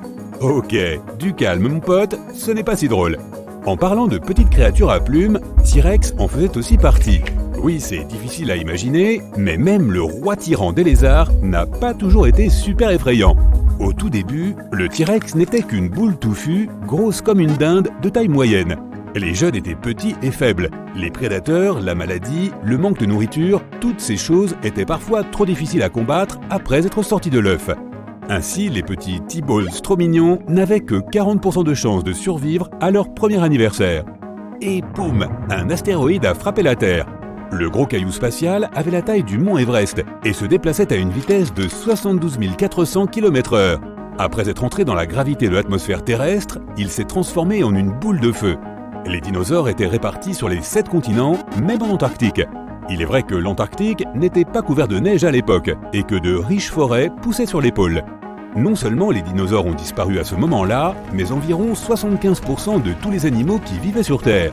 Lorsque l'astéroïde a frappé, il a creusé un énorme cratère d'où est partie une énorme vague de chaleur et d'explosion, projetant d'énormes quantités de matière dans l'atmosphère. La suie dans l'air n'a pas complètement bloqué la lumière du soleil, mais elle a tout de même été considérablement réduite. Sans lumière, les plantes n'avaient pas les conditions pour se développer normalement. Ainsi, moins d'herbivores pouvaient survivre, ce qui signifiait moins de nourriture pour les carnivores. L'ensemble de l'écosystème a commencé à s'effondrer comme une chaîne de dominos. Les dinosaures ont disparu depuis 65 millions d'années, mais leur arbre généalogique remonte à 165 millions d'années, soit bien plus que celui des humains. Mais toutes les espèces de dinosaures n'ont pas vécu en même temps. Notre seule manière de fréquenter des dinosaures, c'est à travers les fossiles. Notre espèce ne s'est jamais mêlée à celle de ces magnifiques bêtes, puisque les premiers types d'humains sont apparus il y a seulement 6 millions d'années. Les humains plus modernes, auxquels nous pouvons nous identifier, ont marché sur Terre il y a environ 200 000 ans. Certaines espèces ont cependant vu des dinosaures comme les tortues vertes. Ces créatures sont là depuis si longtemps qu'elles doivent avoir beaucoup d'histoires à raconter. Et pas seulement elles. Les abeilles, les étoiles de mer, les homards, les crocodiles, les serpents, les requins, les limules, les cafards et bien d'autres étaient aussi présents pour voir les dinosaures surgir et disparaître. La plupart des dinosaures avaient des cerveaux assez petits, comme moi. Par exemple, le stégosaure avait un cerveau de la taille d'une noix et pouvait mesurer jusqu'à 6,50 m. Mais on ne plaisante pas avec ce bon vieux stégosaure car il avait d'autres caractéristiques impressionnantes comme ses énormes plaques verticales sur son dos. Ouais, elles pouvaient atteindre jusqu'à 76 cm de long. Et c'est à cela que nous reconnaissons tous ce dinosaure. Les scientifiques ne savent pas encore très bien à quoi servent ces plaques. Peut-être à réguler le flux sanguin et par là à contrôler la température corporelle du stégosaure. Le système de plaques pouvait même contrôler la couleur de leur peau, ce qui était pratique s'ils voulaient effrayer les prédateurs ou attirer des partenaires potentiels. Le troodon avait un peu plus qu'une noix dans la tête, son corps mesurait plus de 1,8 m de long, son cerveau avait la taille de celui des oiseaux ou des mammifères d'aujourd'hui, c'était un grand chasseur et il avait une vision stéréoscopique.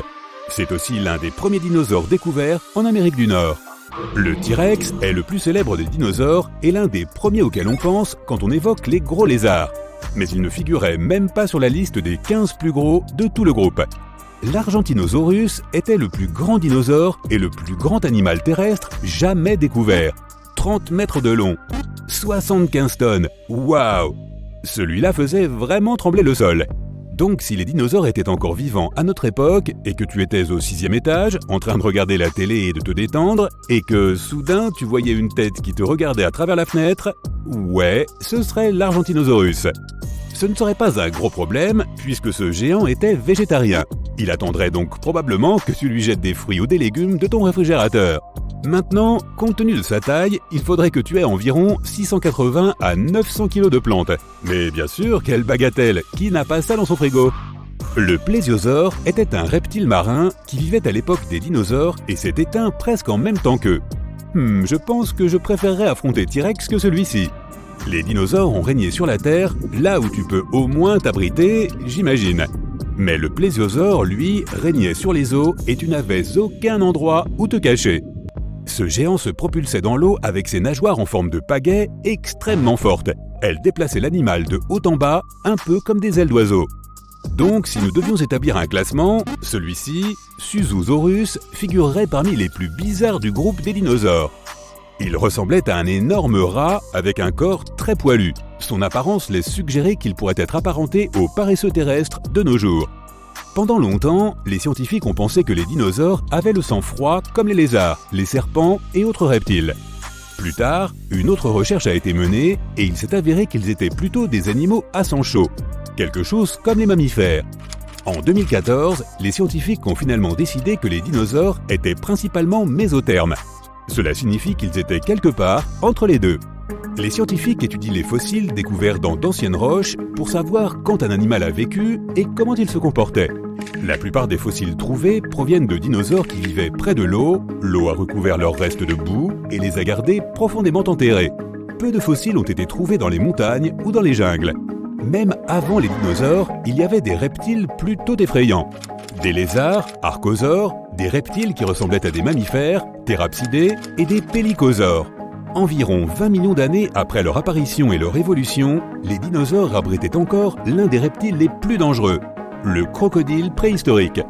Quelques millions d'années supplémentaires devaient s'écouler avant que les dinosaures commencent vraiment leur règne. Personne n'a jamais découvert quel genre de son faisaient vraiment les dinosaures. Dans les films, les gens ont mélangé divers bruits que produisent certains animaux d'aujourd'hui. Par exemple, le T-Rex émettait un rugissement qui était une combinaison de rugissement d'un tigre, du barrissement d'un éléphanteau et du lamentement d'un alligator. Et sa respiration était le son de l'air passant par les vents d'une baleine. Idem pour leur couleur. Les gens pensent généralement que les dinosaures étaient gris-verts parce que c'est ainsi que les montrent les films comme des sortes de gros lézards. Leur couleur reste encore un mystère, mais des recherches récentes ont montré les pigments que possédaient certaines espèces, dont une en particulier qui avait des anneaux blancs et oranges sur sa queue. C'est génial! Boum! Une explosion d'ondes supersoniques, de chaleur interplanétaire, de poussière, de fumée. L'atmosphère terrestre a été envahie par un rocher cosmique de la taille de l'Everest. Il y a quelques secondes, ce rocher pesant des trillions de tonnes fonçait vers la Terre. Il pourrait voler de New York à l'Alaska plus vite que tu ne peux faire cuire une omelette. Le nom de ce monstre? L'incident de Chicxulub. Un nom à la hauteur de l'événement, n'est-ce pas? Il y a 66 millions d'années, il s'est écrasé sur la Terre. À l'époque, les dinosaures régnaient sur la planète. Mais plus pour très longtemps. Cette collision épique a eu lieu sur le territoire de l'actuel Mexique, dans la péninsule du Yucatan, tout près de Cancun, où les dinosaures passaient leurs vacances. Ou pas.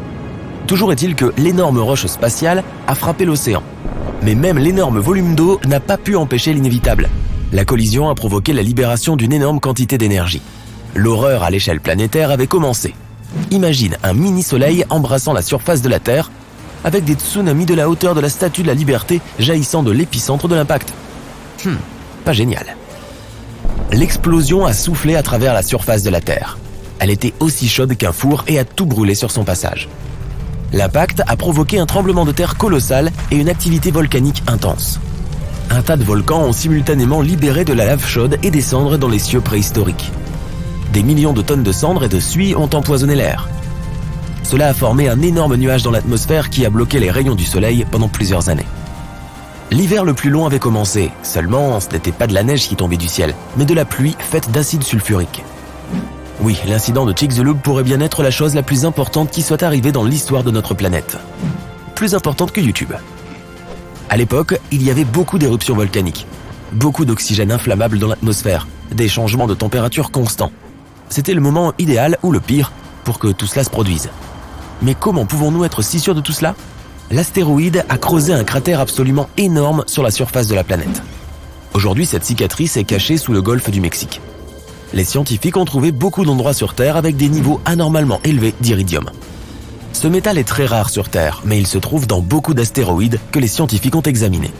Ils ont étudié quelques roches vieilles de 66 millions d'années. Dans les couches de roches, ils ont trouvé de la poussière, la même qui provient des astéroïdes. Cela n'aurait pu se produire qu'avec un énorme astéroïde s'écrasant sur la Terre. La catastrophe a entraîné l'extinction non seulement des dinosaures, mais aussi de l'astéroïde lui-même. Il faisait si chaud au point d'impact qu'une partie de l'astéroïde a tout simplement disparu.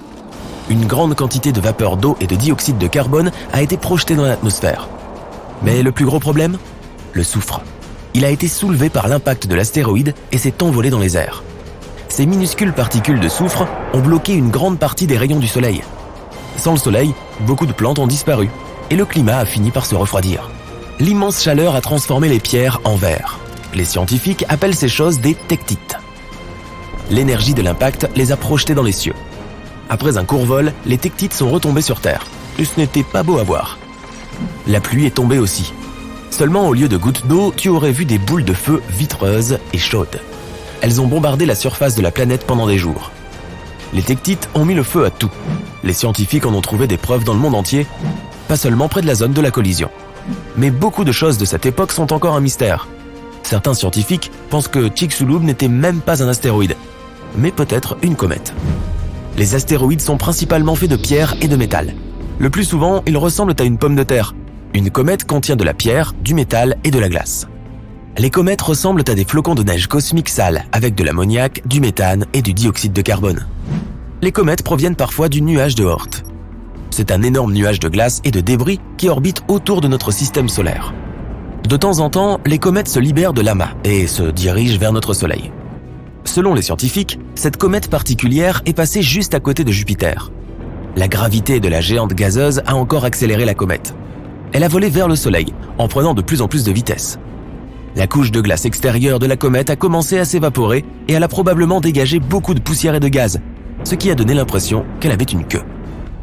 La gravité du Soleil a fini par faire éclater la comète en morceaux.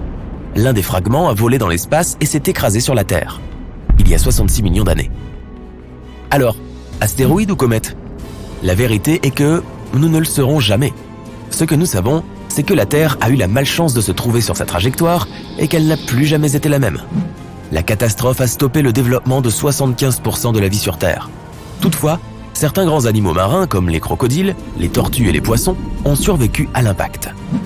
De tous les animaux terrestres, les seuls à avoir survécu sont ceux qui étaient en moyenne plus petits que le raton laveur moderne. Cela inclut tout de même un tas d'espèces particulières de dinosaures, à savoir les ancêtres des oiseaux. Les chercheurs pensent qu'ils ont survécu pour deux raisons. Après l'énorme impact, il a fallu beaucoup de temps pour que les plantes recommencent à pousser. Et beaucoup d'animaux n'ont pas survécu. La plupart des animaux restants n'avaient pas assez de nourriture. Mais ces dinosaures avaient un bec. Grâce à lui, ils pouvaient fendre les noix et extraire les graines du sol. C'est pourquoi ils ont pu survivre. La deuxième raison est que ces chanceux avaient un plus gros cerveau. Certains experts pensent qu'ils ont pu coopérer les uns avec les autres et s'adapter rapidement aux nouvelles conditions. D'autres formes de vie ont également survécu. Les champignons et les moisissures ont survécu sous terre et sous l'eau. Petit à petit, l'obscurité s'est dissipée et les fougères ont commencé à envahir le paysage sans vie. Après quelques milliers d'années, les forêts ont commencé à réapparaître. Les animaux qui ont survécu étaient presque tous des créatures petites et discrètes.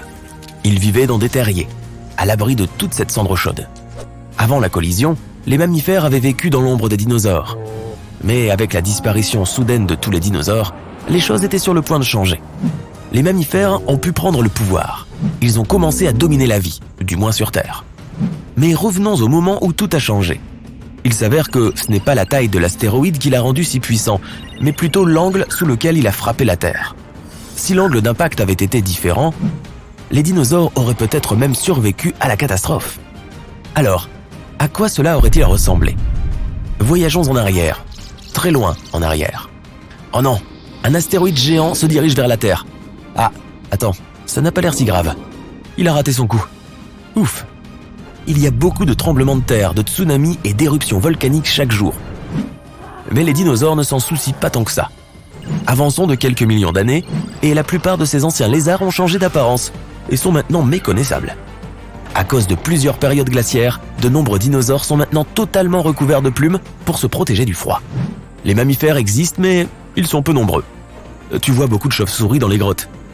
Il y a des tonnes de rongeurs de la taille d'un rat dans les forêts. Pendant la journée, ils se cachent dans les sous-bois ou les terriers. La nuit, ils sortent à la recherche de nourriture. Il n'y a pas de chevaux, pas d'éléphants, ni d'autres grands mammifères. Pourquoi devenir grand et appétissant alors qu'il y a tant de reptiles dangereux avec d'énormes crocs aux alentours? Il n'y a pas de baleines dans la mer.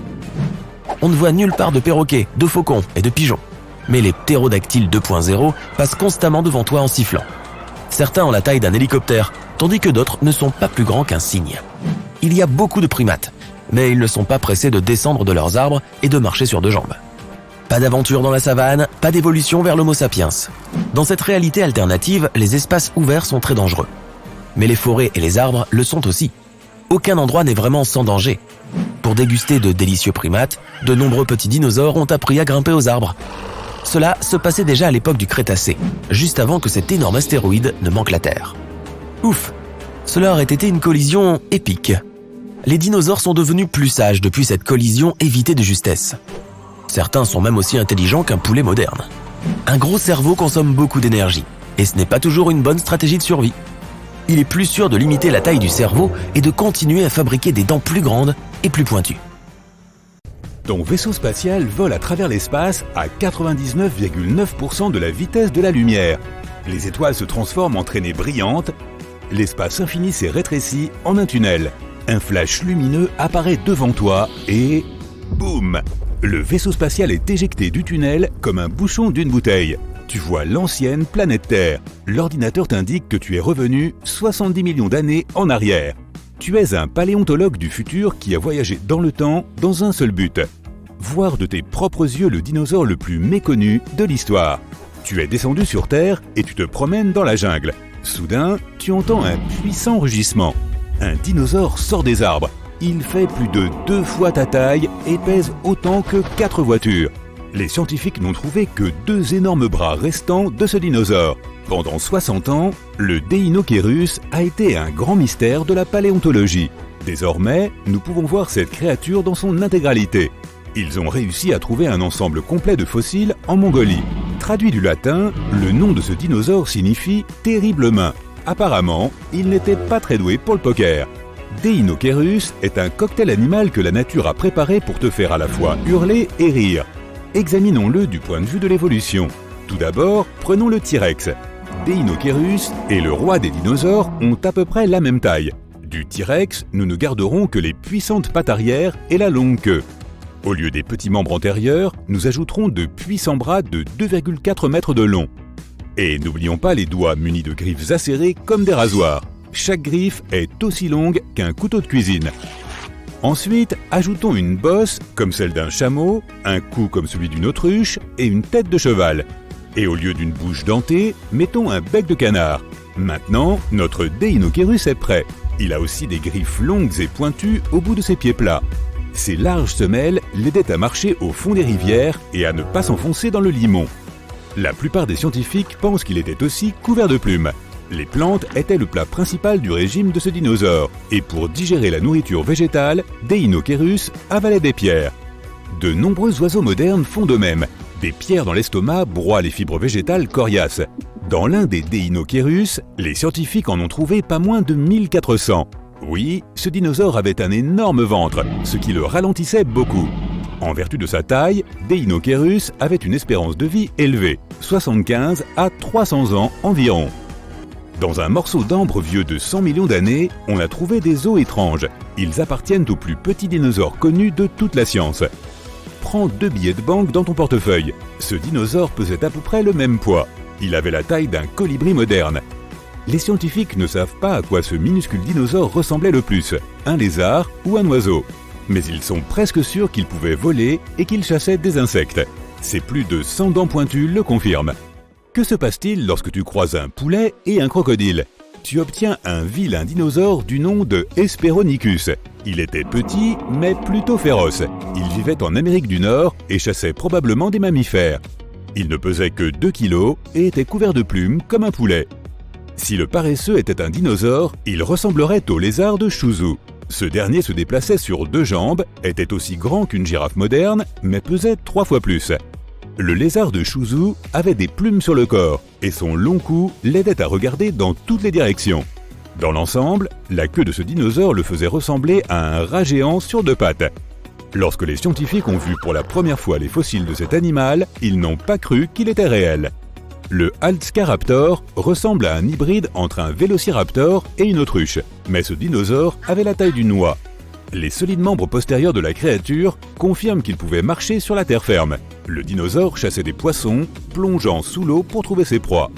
Nous sommes habitués à ce que les animaux volants aient 2 ailes, mais l'évolution aime jouer avec les règles. Le Microraptor avait 4 ailes. De solides plumes étaient attachées à chacune d'elles. Ce dinosaure ne pesait pas plus de 900 grammes. Ses plumes étaient noires et brillantes comme celles d'un corbeau. Il n'y a aujourd'hui aucun oiseau sur la planète qui possède 4 ailes. Cela signifie qu'il a évolué à partir de dinosaures à 2 ailes. Microraptor était une branche de l'évolution sans issue qui n'a donné naissance à aucune nouvelle espèce d'animaux. Il semble que le suivant soit encore bien difficile à prononcer, mais essayons. Tanistropheus semble avoir été conçu pour un dessin animé, mais il a vraiment existé et vivait dans l'eau. Il pesait 135 kg et mesurait 6 mètres de long. La moitié de son corps était un cou flexible de la taille d'un anaconda vert. Les scientifiques ne savent pas pourquoi la créature avait un si long cou. Il est fort probable que le dinosaure l'utilisait pour attraper des poissons ou pour jouer à la corde à sauter avec ses copains. Mettons qu'il y a 66 millions d'années, un astéroïde ne se soit pas écrasé sur notre planète. Les dinosaures n'ont pas disparu et les mammifères n'ont pas réussi à dominer la Terre. Cela signifie que les primates n'ont pas évolué et sont restés dans les arbres. Qui aurait pris la place des primates dans un tel monde ? De nombreux scientifiques pensent que cela aurait pu être le Troodon. Ce dinosaure avait le plus gros cerveau par rapport à la taille de son corps. Il marchait sur 2 jambes et faisait à peu près la taille d'un humain.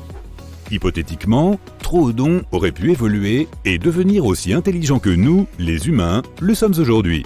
Au fait, le plus petit cerveau par rapport à la taille du corps appartient au stégosaure. C'était le plus grand des dinosaures à armure. C'était un mangeur de plantes, mais sa queue puissante et ses pointes acérées étaient redoutées par tous les chasseurs de l'époque. Le stégosaure pesait près de 4 tonnes, mais son cerveau n'était pas beaucoup plus gros qu'un hot-dog. Pegomastax n'était pas plus gros qu'un chat domestique et il courait librement en Afrique il y a 100 à 200 millions d'années. Imagine un lézard bipède qui ressemble à un perroquet. Pegomastax était couvert à la fois de plumes et de piquants semblables à ceux du porc-épic. Il avait un bec, mais 2 crocs acérés sortaient de sa mâchoire inférieure.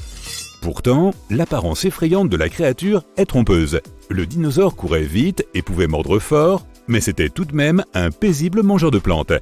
L'Inennicus vivait il y a 80 millions d'années. Il ressemblait à une autruche qui pesait autant qu'un perroquet de taille moyenne. Il pouvait courir rapidement et chassait les insectes. Au lieu de bras, ce dinosaure a développé 2 petits doigts avec des griffes à leurs extrémités. C'est le seul dinosaure à un doigt connu de la science. Cette étrange créature était l'un des ancêtres des oiseaux modernes. Geolopterus était un dinosaure volant semblant sorti tout droit d'un film de science-fiction. Il ressemblait à un chat avec des ailes de chauve-souris. La créature se nourrissait d'insectes, mais il existe une autre théorie selon laquelle elle aurait pu se nourrir comme un moustique. Elle se posait sur le dos de grands dinosaures et perçait leur épaisse peau avec des crocs acérés. Voici une licorne de conte de fées. Elle est belle, gracieuse et aussi blanche que la neige. Et voici le lézard de King Dao, le prototype réel du fameux cheval à cornes. Une corne osseuse de plus de 40 cm de long poussait sur sa tête. La corne l'aidait peut-être à flotter dans l'eau, à attirer des partenaires ou à émettre différents sons. Quoi qu'il en soit, la licorne des contes de fées est clairement plus jolie que cette créature préhistorique. Notre spécimen suivant ressemblait à un croisement entre un lézard et un tigre. Imagine un animal qui pèse autant que 5 sangliers et soit aussi long qu'une berline. Des membres avec des griffes acérées, des crocs semblables à ceux d'un tigre à dents de sabre et des mâchoires puissantes. C'était l'un des animaux les plus dangereux à parcourir la planète Terre. Il occupait une niche évolutive qui comprend aujourd'hui les lions, les tigres et autres grands félins. Epidexipteryx était un petit dinosaure de la taille d'un pigeon. Il ne pouvait pas voler, mais c'était l'un des premiers dinosaures à avoir des plumes. Elles étaient cependant différentes de celles des oiseaux modernes. Elles n'étaient pas divisées en brins séparés, mais étaient entières et ressemblaient à des feuilles. Ce grand gaillard n'est pas seulement connu pour son apparence étrange et sa taille. Même s'il était aussi grand qu'un immeuble de 5 étages et pesait autant qu'un éléphant, il était surtout réputé pour avoir les plus grandes griffes de la planète. C'était vraiment un cauchemar pour les manucures. Des ongles de 60 cm de long dépassaient de ses doigts. Malgré ses terribles appendices, il consommait exclusivement des aliments végétaux qu'il mâchait avec ses petites dents. Ces énormes griffes étaient nécessaires pour arracher les feuilles des grands arbres. Voici maintenant le plus grand animal qui ait jamais volé dans le ciel terrestre, Quetzalcoatlus. Imagine une créature dont l'envergure est presque aussi large qu'un terrain de basket. Pour s'élever dans les airs, il fallait qu'il soit léger, il ne pesait donc que le poids d'un cochon moderne. Et ses ailes ressemblaient à une fine membrane. Elles s'étendaient du bas de ses pattes jusqu'à ses doigts allongés. Les artistes représentent souvent cette créature couverte de plumes, mais son corps était en fait recouvert de fibres similaires aux cheveux humains et aux poils d'animaux. Acrotolus était un dinosaure original qui portait une casquette en os dur. Non, pas une casquette de baseball. Cette créature avait la taille d'un Golden Retriever, mais elle était loin d'être aussi sympathique. Elle ne courait pas après les bâtons. Au contraire, elle courait et enfonçait sa tête dure dans un rival de la même espèce ou dans un prédateur. Tu as toujours entendu dire que l'eau bout plus vite lorsqu'on y ajoute un peu de sel. C'est un mythe, cela ne fait aucune différence et même si c'était le cas, il se pourrait au contraire que l'eau mette plus de temps à bouillir. Toutefois, cela peut donner un meilleur goût à tes pâtes, donc pourquoi pas. Les chauves-souris sont aveugles. C'est faux. Le mythe vient probablement du fait que ce sont des créatures nocturnes et qu'elles ont des capacités auditives extraordinaires. Elles chassent surtout quand il fait sombre et se fient à un sens appelé écolocalisation. Mais cela ne veut pas dire qu'elles sont aveugles. Leurs yeux ne sont pas inutiles, ils sont juste adaptés aux conditions de faible luminosité. Une baleine bleue est si grosse que sa langue peut peser autant qu'un gros éléphant. Rien à dire, ces animaux sont énormes. Tu perds plus de chaleur par la tête. C'est faux. La vraie raison pour laquelle les gens le croient est que lorsqu'il fait froid, notre tête est la partie du corps la plus susceptible de rester découverte. Si nous sortions dehors en portant juste un t-shirt, nous perdrions de la chaleur par les bras, sans parler des jambes, des pieds et d'autres parties. Donc, n'oublie pas ton bonnet. La théorie de la carte de la langue stipule que nous avons différentes parties pour différents goûts. Pas vraiment, il y a des papilles gustatives individuelles qui sentent certaines saveurs plus que d'autres. Mais cela ne veut pas dire qu'une zone sent le sucré plus qu'une autre. Des études ont montré que toutes les zones de la bouche ont des papilles gustatives sensibles à tous les goûts. Regarde cette carte de la langue de la baleine bleue, on dirait qu'elle a un faible pour le plancton. Les dinosaures étaient géants. C'est faux, les films les montrent comme d'énormes lézards écailleux, mais c'est très réducteur. Tout d'abord, il y avait de nombreuses espèces de dinosaures plus petites, et certaines d'entre elles étaient aussi petites qu'une dinde ou un pigeon. De plus, certains dinosaures, comme le T-Rex, étaient couverts de plumes, surtout au début de leur vie. L'oxygène est incolore, c'est partiellement vrai. Sous forme de gaz, il n'y a pas de couleur, mais sous forme solide ou liquide, il a une teinte bleu ciel. Les caméléons changent de couleur pour s'adapter à leur environnement. C'est faux. Ce serait probablement très fatigant pour eux. En réalité, d'autres facteurs comme l'humeur, la température ou la quantité de lumière qu'ils reçoivent affectent leur couleur. Lorsque les caméléons se détendent et étirent leurs cellules, les cristaux qui se trouvent à l'intérieur sont affectés par la lumière. Ces animaux utilisent les cristaux pour communiquer entre eux, donc par exemple, les teintes plus sombres montrent qu'ils ne sont pas de très bonne humeur. Les Néandertaliens ne sont pas nos ancêtres. Faux, bien qu'ils aient cohabité avec les Homo sapiens à un moment donné, mais dans des régions différentes de la planète. Ils ne sont donc pas seulement une étape du développement humain, mais une lignée différente. Ils étaient aussi assez créatifs. Ils utilisaient le feu, fabriquaient des outils, mangeaient des plantes médicinales, se nettoyaient les dents et bien d'autres choses similaires à notre espèce. Les Néandertaliens se sont probablement éteints à cause des changements climatiques extrêmes. Les dindes peuvent rougir. Celle-là est vraie.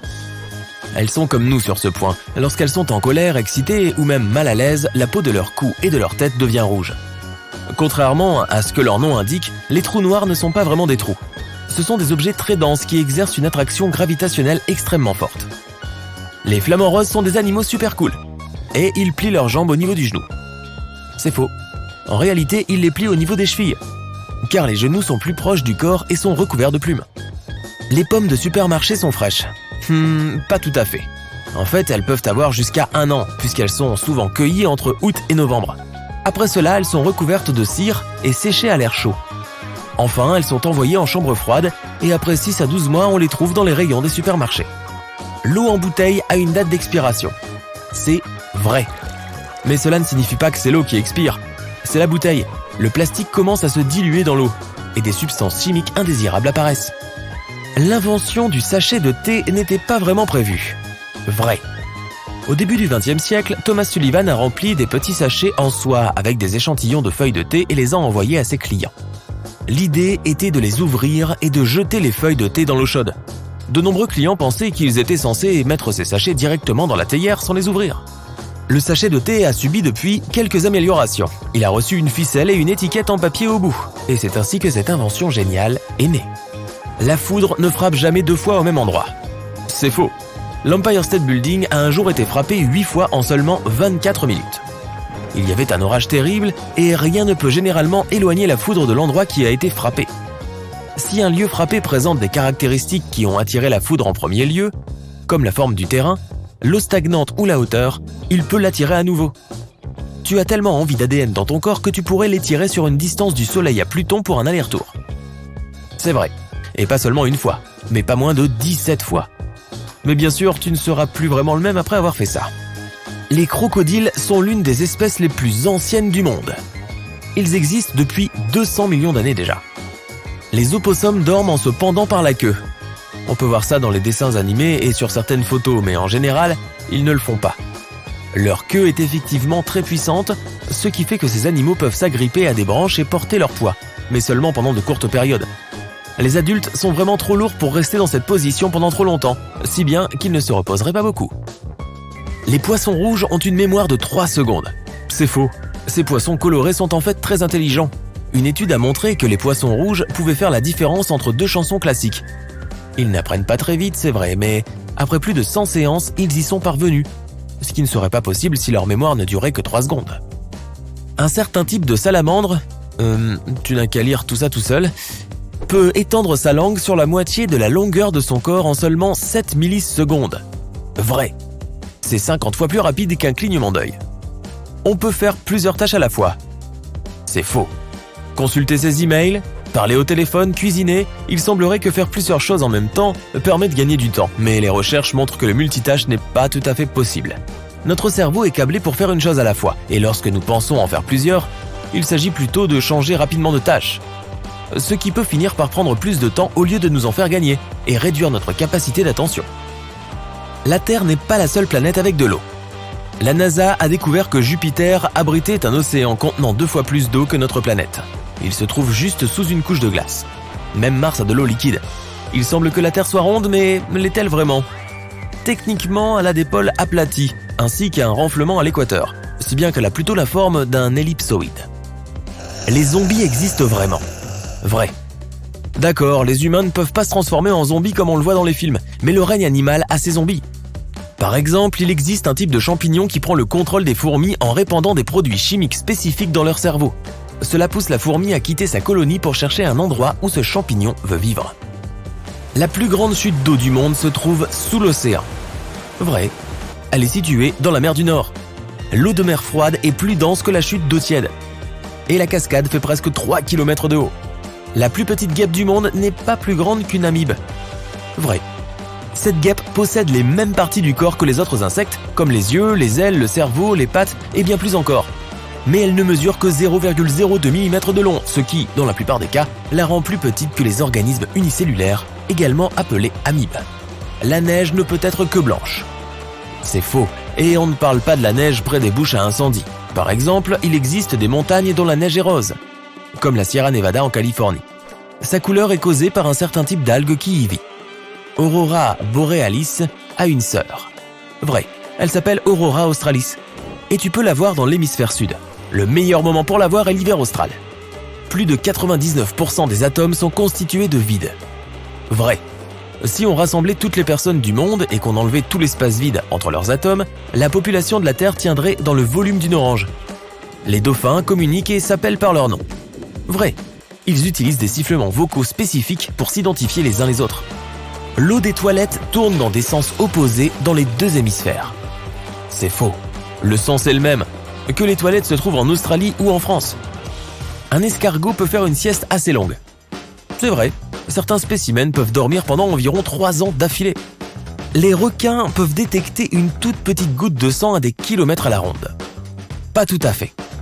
Bien sûr, la région de leur cerveau chargée de sentir les odeurs est très développée, mais l'océan est vraiment vaste, et les molécules odorantes mettent du temps à se répandre dans un liquide. Par une belle journée avec des courants favorables, un requin peut sentir sa proie à une distance de quelques terrains de football, mais pas à des kilomètres. Enfin, les pingouins demandent leur promise en mariage. Vrai, ils sont monogames et après avoir choisi une compagne, le mâle donne à la femelle un caillou pour lui montrer son affection. Bonjour et bienvenue au combat du siècle. Aujourd'hui sur le ring, on retrouve le Tyrannosaurus Rex, le roi de tous les dinosaures qui a vécu sur Terre il y a environ 70 millions d'années. Le T-Rex était l'un des plus grands prédateurs terrestres à avoir jamais existé. Même son nom Rex signifie roi. Et une salve d'applaudissements pour son adversaire, le Spinosaurus, un dinosaure géant ressemblant à un lézard plus vieux de 20 millions d'années que le T-Rex. Il est reconnaissable à la crête qui se trouve sur son dos. Grâce à elle, le Spinosaurus pouvait effrayer les prédateurs et paraître plus grand qu'il ne l'était en réalité.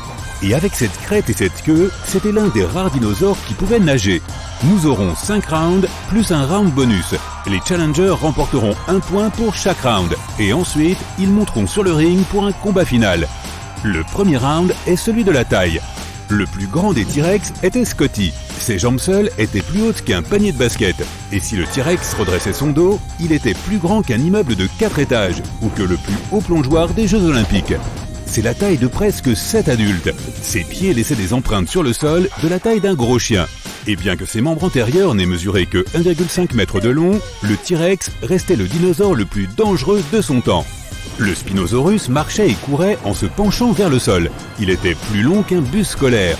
Son crâne était l'un des plus grands de tous les dinosaures ayant existé et ressemblait au crâne d'un crocodile moderne. Il mesurait jusqu'à 1,5 m de long. Le Spinosaurus avait une crête sur son dos de la taille d'un humain adulte. Ses pattes arrière étaient beaucoup plus petites que celles du T-Rex et ne représentaient que 25% de la longueur du corps entier du Spinosaurus. Sa queue était allongée et plus massive que celle du T-Rex à cause de sa démarche inclinée. La longue queue à l'arrière servait à équilibrer ce corps lourd à l'avant. Le Spinosaurus était donc plus grand que le T-Rex et le premier point lui revient 1-0. Passons à la catégorie suivante, le poids. Si on mettait le T-Rex sur une balance, il faudrait au moins 4 gros SUV pour l'équilibrer, soit 14 tonnes. L'animal terrestre le plus lourd aujourd'hui est l'éléphant d'Afrique, mais il ne pèse que la moitié du poids de l'ancien dinosaure. Le poids du T-Rex aurait pu être encore plus important, mais ses os étaient creux pour qu'il puisse rester rapide et agile. Sinon, il aurait été presque 2 fois plus lourd et beaucoup plus lent. Lorsque le Spinosaurus courait après sa proie, il provoquait un mini tremblement de terre. Son poids était équivalent à un SUV de plus que celui du T-Rex, soit environ 18 tonnes. Et tout comme le T-Rex, le Spinosaurus avait des os creux, mais il était quand même plus lourd qu'un gros hélicoptère cargo.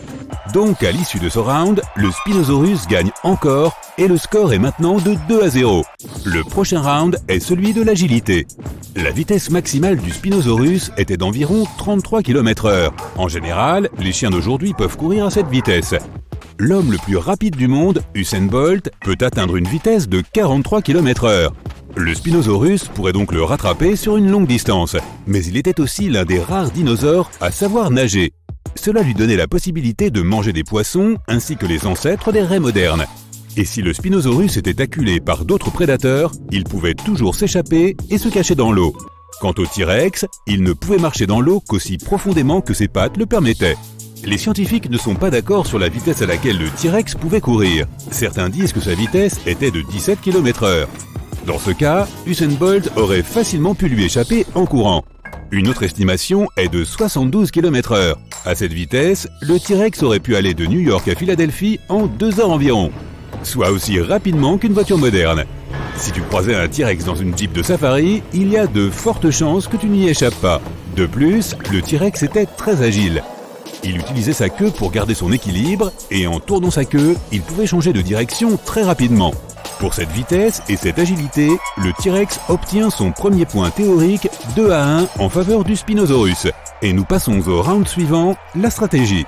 La stratégie du Spinosaurus est difficile à déterminer en raison de la variété de son alimentation qui ressemblait un peu à celle des grizzlies. Le Spinosaurus se nourrissait principalement de poissons et il obtenait sa nourriture en attrapant des petits poissons, des raies et d'autres animaux marins. Les scientifiques affirment que le Spinosaurus était très intelligent, car il mangeait souvent des choses qu'il était incapable d'obtenir par lui-même. Ce dinosaure attendait que des prédateurs plus gros aient fini leur repas et se régalait de leur reste, un peu comme nous le dimanche soir. L'outil principal du tyrannosaure était sa mâchoire. Elle avait la puissance de la morsure d'un crocodile.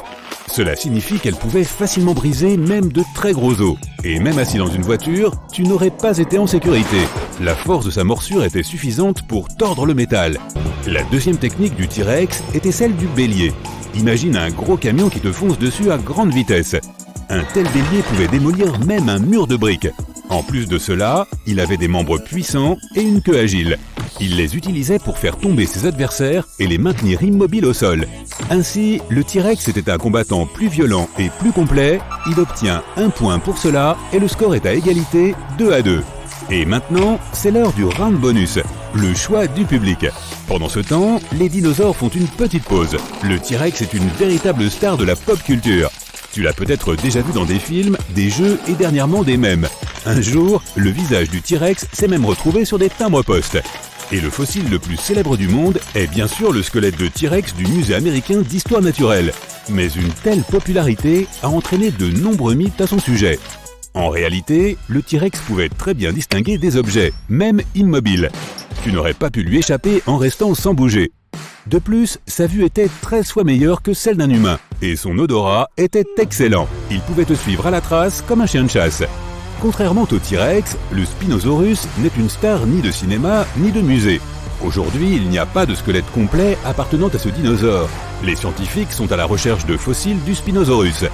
Donc, dans un avenir proche, nous découvrirons probablement à quel point cette créature était épique. Le round bonus ne compte pas pour le score, donc nous sommes toujours à égalité 2-2. Le dernier round sera décisif, les outils de combat. Le Spinosaurus utilisait ses dents pour obtenir de la nourriture. Elles étaient légèrement plus grandes que ton doigt et aussi pointues qu'une aiguille. Et il en avait 7 à l'extrémité de sa mâchoire, mais elles étaient trop courtes pour faire des dégâts aux grands dinosaures. Le reste des dents était profondément enfoncé dans la mâchoire et servait à mâcher. Les autres dinosaures craignaient les griffes du Spinosaurus. L'un de ses pouces pouvait être aussi long que la distance entre le bout de tes doigts et ton coude. Et ce pouce se terminait par une griffe pointue en forme de crochet. Ces griffes pouvaient laisser une grande marque sur la peau des dinosaures, même les plus grands. Maintenant, regardons les outils de combat de l'adversaire du Spinosaurus. Nous connaissons la force de la morsure du T-Rex, mais elle aurait pu être encore plus grande si ses dents en forme de cône avaient été plus fortes. Elles étaient de la taille d'une grande banane. Cela les rendait extrêmement pointues aux extrémités, mais leur émail était plutôt fin. Les griffes étaient un autre outil. Elles étaient tranchantes comme des rasoirs et aussi grandes qu'une télécommande de télévision. Et sa queue était si massive qu'elle pouvait renverser même un très grand dinosaure. Il est temps de laisser nos combattants remonter sur le ring. Pendant la pause, le T-Rex a poursuivi un petit dinosaure et a couru jusqu'à la côte. Le Spinosaurus pataugeait dans l'eau à la recherche d'un encas. Le T-Rex se précipite en premier. Il atteint sa vitesse maximale et essaie d'utiliser sa capacité de bélier. Mais le Spinosaurus parvient à sauter sur le côté. Agile, le T-Rex se retourne rapidement et fait tomber le Spinosaurus avec sa queue. Puis il essaie de l'écraser avec son pied. Mais le Spinosaurus commence à balancer ses membres autour de lui et griffe le T-Rex. Cela lui donne le temps de se remettre sur ses pieds. Mais la seconde suivante, le T-Rex le mord et il mord très fort. Le Spinosaurus décide de se retirer vers l'eau. Le T-Rex le poursuit jusqu'à ce qu'il soit dans l'eau jusqu'au cou. Il ne peut pas le poursuivre plus longtemps car il ne sait pas très bien nager. Le Spinosaurus ne veut pas continuer le combat et s'éloigne à la nage vers un endroit plus sûr. Et le T-Rex gagne ce combat et remporte le titre de champion de tous les dinosaures terrestres.